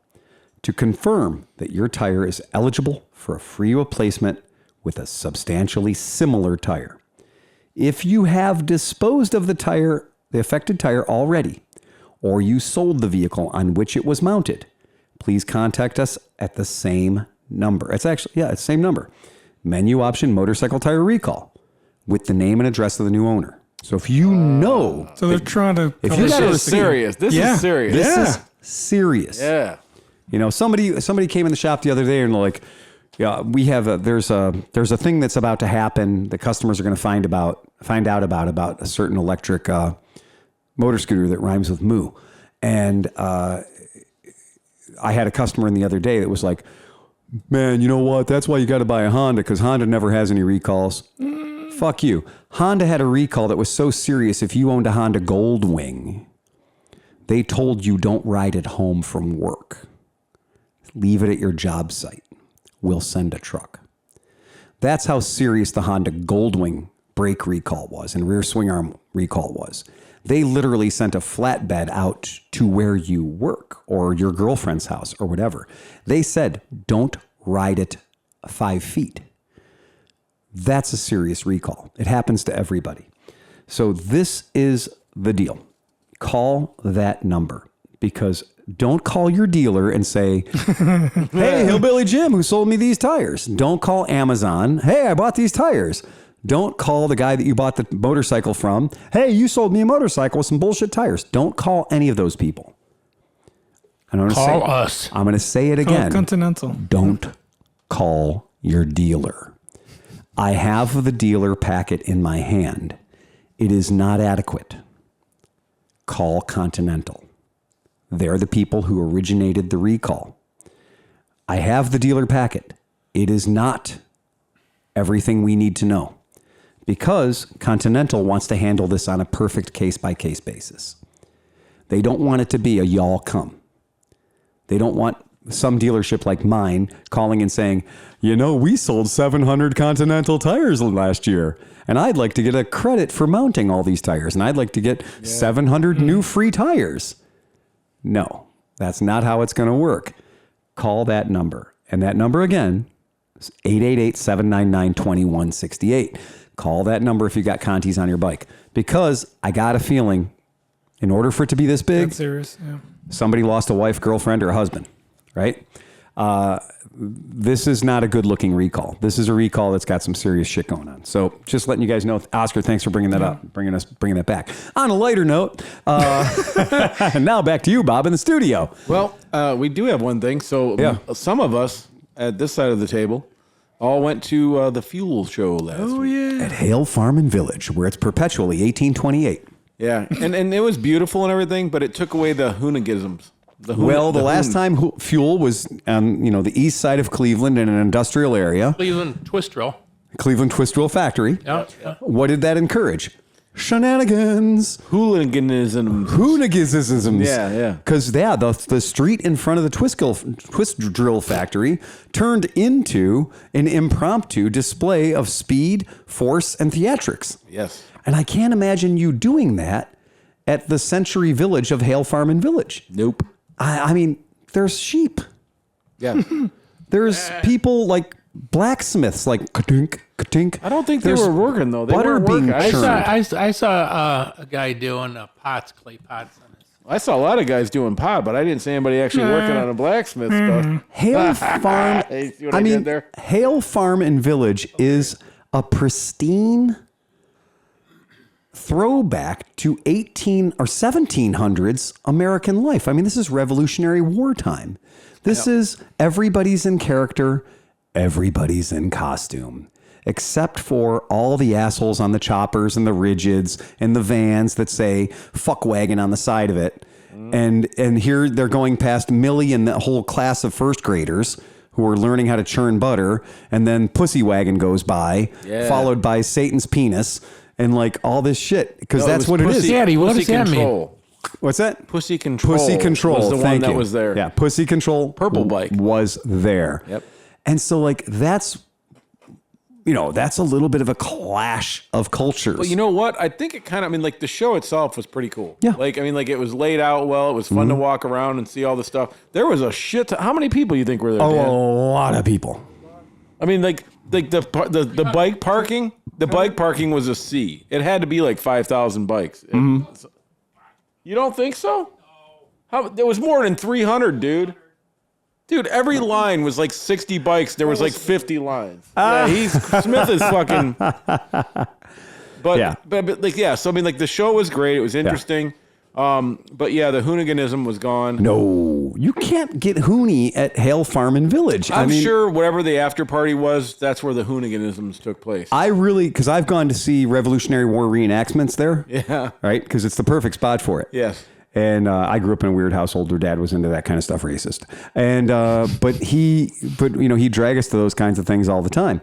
And did you attend the one where the Nazis won? No, that was the different one. Yeah, sorry. Yeah. You all can't be 82nd Airborne, asshole. The world needs some Nazis too. Okay, I heard that many times as a kid growing up. So yeah, the Jonathan Hale homestead, purchased in 1810, preserved as it was in 1825, welcomes Pussy Control. Yeah. Right. So yeah, that sounds. I mean, yeah. But it was interesting. I mean, like, and Dan pointed this out, and actually after he pointed it out, I looked at it. The trend this year now is making bicycles into motorcycles. Yes, bicycles with motorcycle engines. Yeah. Yeah, that's definitely happening. There was a lot of them. The coolest one I think for me that I saw was a CT70 that was made into a chopper. Yeah. But it was a 14-year-old girl did it. Yeah. Oh, and that okay. was Well, fucking that's cool. Yeah, yeah. And I think that's our buddy's daughter who's kind of been getting deeper and deeper into motorcycle custom builds. Okay. We met her a few years ago at the Progressive International Motorcycle Show in Cleveland. Yeah. And so that's cool. I mean, that talent is up and coming. There's a lot of people we saw. We saw one of our podcast buddies, Moto Hop, and his wife. Steve Noble was there. Yeah. All the usual. All cats. the usual suspects in Cleveland were there. Oscar and I were at her show. Yeah. We were macking on the goth chicks. Yeah. Nothing says goth like a 90-degree day in direct sunlight. Nothing says your 11th wedding anniversary than dragging your wife to a fucking chopper show in the middle of fucking Hale Farm. Oh. Did you notice that on your way to Elton John? That's true. On your way to Elton John, which a lot of my friends did go to Elton John. Fucking amazing. I was always a fan, but never like a wow. Oh, that motherfucker is good, dude. Live, he was really good. Fantastic. Yeah, we left there like what? 3:30 in the afternoon. Yeah. And everybody just went home. I just rode until after sundown. Nice. Oh, you did? Yeah. Nice. Nice. Yeah, that's one of those things where I had to make a decision. It was a real Sophie's choice, and it really was. But that Cleveland-ish. okay, exactly. Right. And I'm gonna throw this up to the big screen so people can appreciate it. Right. You've been to motorcycle events before. You've seen flyers for motorcycle events before. They always have what? A motorcycle. Yeah. They always have like a skull. Mm-hmm. They always have like a guy in a leather jacket and some like chick with impossible boobs, right? That we've all seen flyers. A Dixon flannel, because it has to be that. We've all seen flyers for motorcycle shows. You had never seen a motorcycle show flyer like this one. Nope. It's a goddamn absolute unit of a fucking sheep. That's a U. Is that a sheep? That's a U? Yeah. That's not a unit? No, it's a U. That's a U? Y-E-W or E-U-W, whatever. EWE. I couldn't see his junk, so I didn't know. So point being, I don't know gender of said sheep. I don't know how sheep identifies. But I can tell you, I've never seen a motorcycle. He and him. Right. His pronouns are sheep and shap. Well, you know what? Shemp. Yes. The reason they did that there, when you left, you got a part of his back to cover your wood plank seat to make it more comfortable to ride home. I've never in my life seen a motorcycle flyer that involved such a majestic piece of natural livestock. And again, it really did prepare you for the Fuel Cleveland-ish motorcycle show at Hale Farm in Century Village, or 2 Century Village, because it's like, like the world lived in, ye oldie times. Yeah. Fucking great, man. That's badass. Yeah, it was a good show. Badass. But I mean, it was nice to see. It was nice to see a show like they've worked hard on that show, and it got big. It definitely got bigger. It's fantastic. Yeah, it's great. It is epic, and it had all the crazy rape vans. And it like Kevin's van. I saw the Kevin. Oh, the Green Fuzz was there. All the cool rapey vans were there. Yep. And that's exactly it. And I thought it was kind of like it was teetering on like a weird sex joke to put a sheep on the flyer. I thought maybe there might have been kind of like a bring your Wellingtons, you know. I just, again, here we are. Yeah. So this is what you get for your entertainment dollar at ClevelandMoto. In this case, pants on the inside would be a bonus. Yeah, pants on the inside. Yes, exactly. Right. Yep. So that's a game. It's an old Scottish joke. Look it up. So yeah, we got that. It was fucking great. Super cool. Yeah, it was all right. Yeah. Yep. Oscar and I did pretty good at our what do they call that? The haunted flea market? The haunted flea market. Is that the one in Avon? Yeah. Yeah. Avon Lake. It was fucking huge. Yeah. It was amazing. How they like the hearse?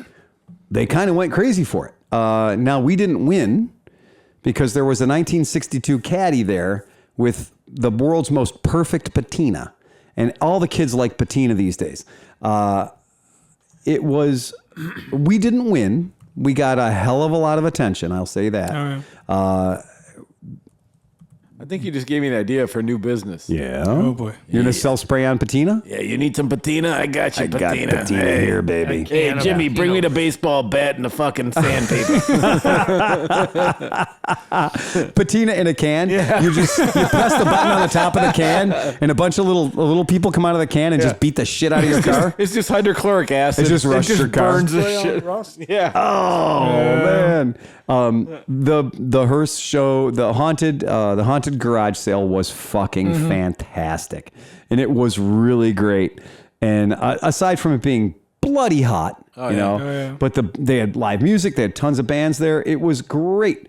And again, hearse people are hilarious people because they're fucking hearse people, man. I mean, this is the weird underbelly of the car culture. See, Fuel missed a huge thing. They could have had like the Hostile Amish playing or something. They could have had the Hostile Amish playing. We didn't have music. You guys had fucking live music. We didn't even get that. Oh, the music at the hearse thing was pretty good. Epic. Nice. And we not only that, but we had Eddie Munster. Oh, fuck. You can't beat Eddie We Munster. had Butch motherfucking Patrick.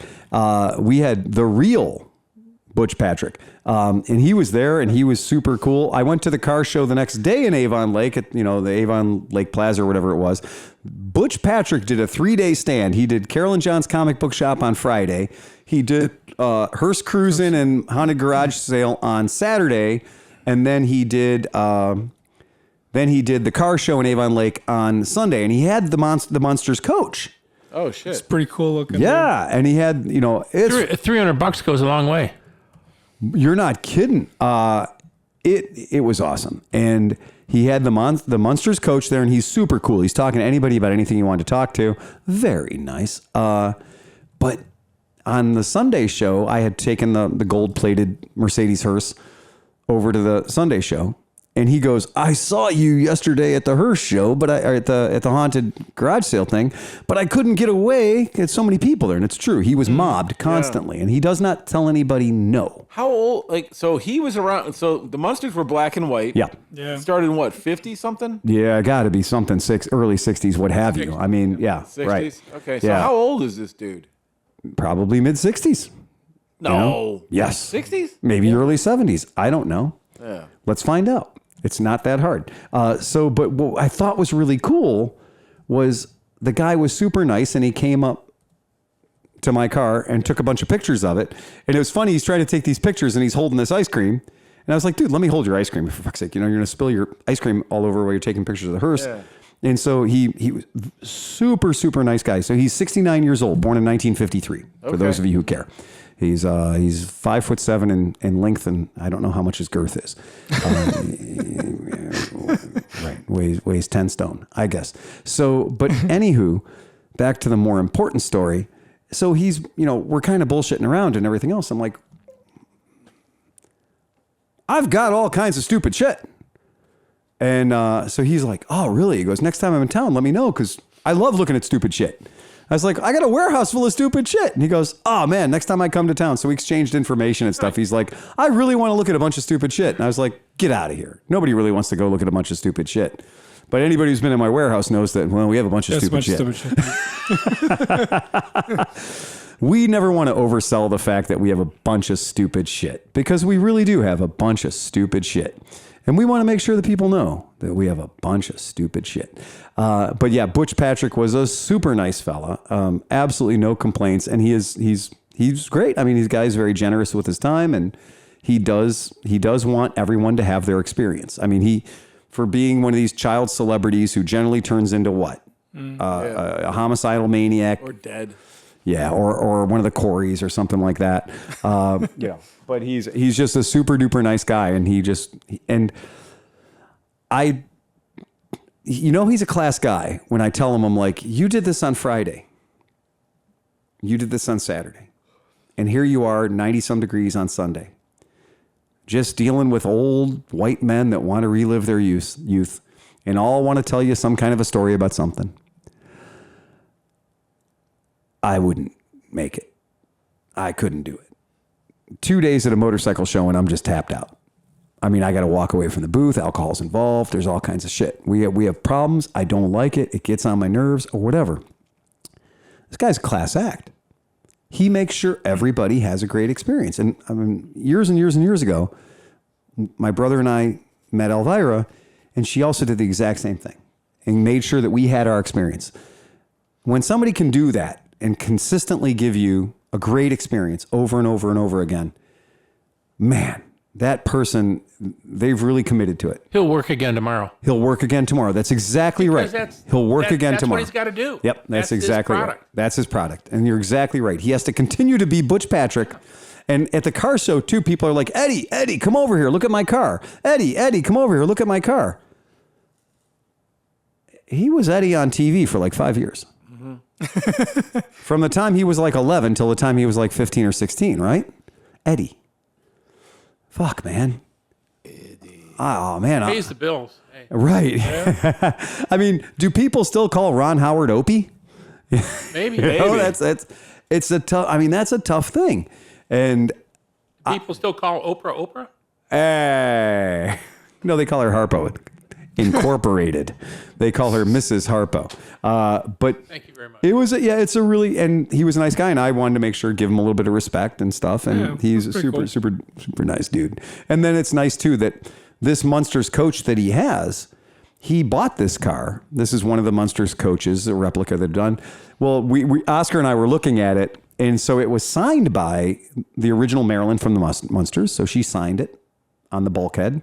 And then over on the driver's area, at some point, he signed it before he became the owner of it.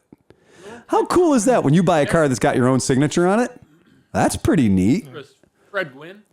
I don't know if Fred Gwynn's signature was on it. I don't know, but that would be a super cool, desirable thing, you know? Yeah, there were like 3 or 4 of them. There were several signatures there were several on it. of them on the I'm sure Grandpa Munster's cum stains are in the back seat. I'm almost positive. And on that, we're going to remind our folks to please remember to ride fast and take chances. Play us out of here. No Johnny Mac time, friends. Press the red button.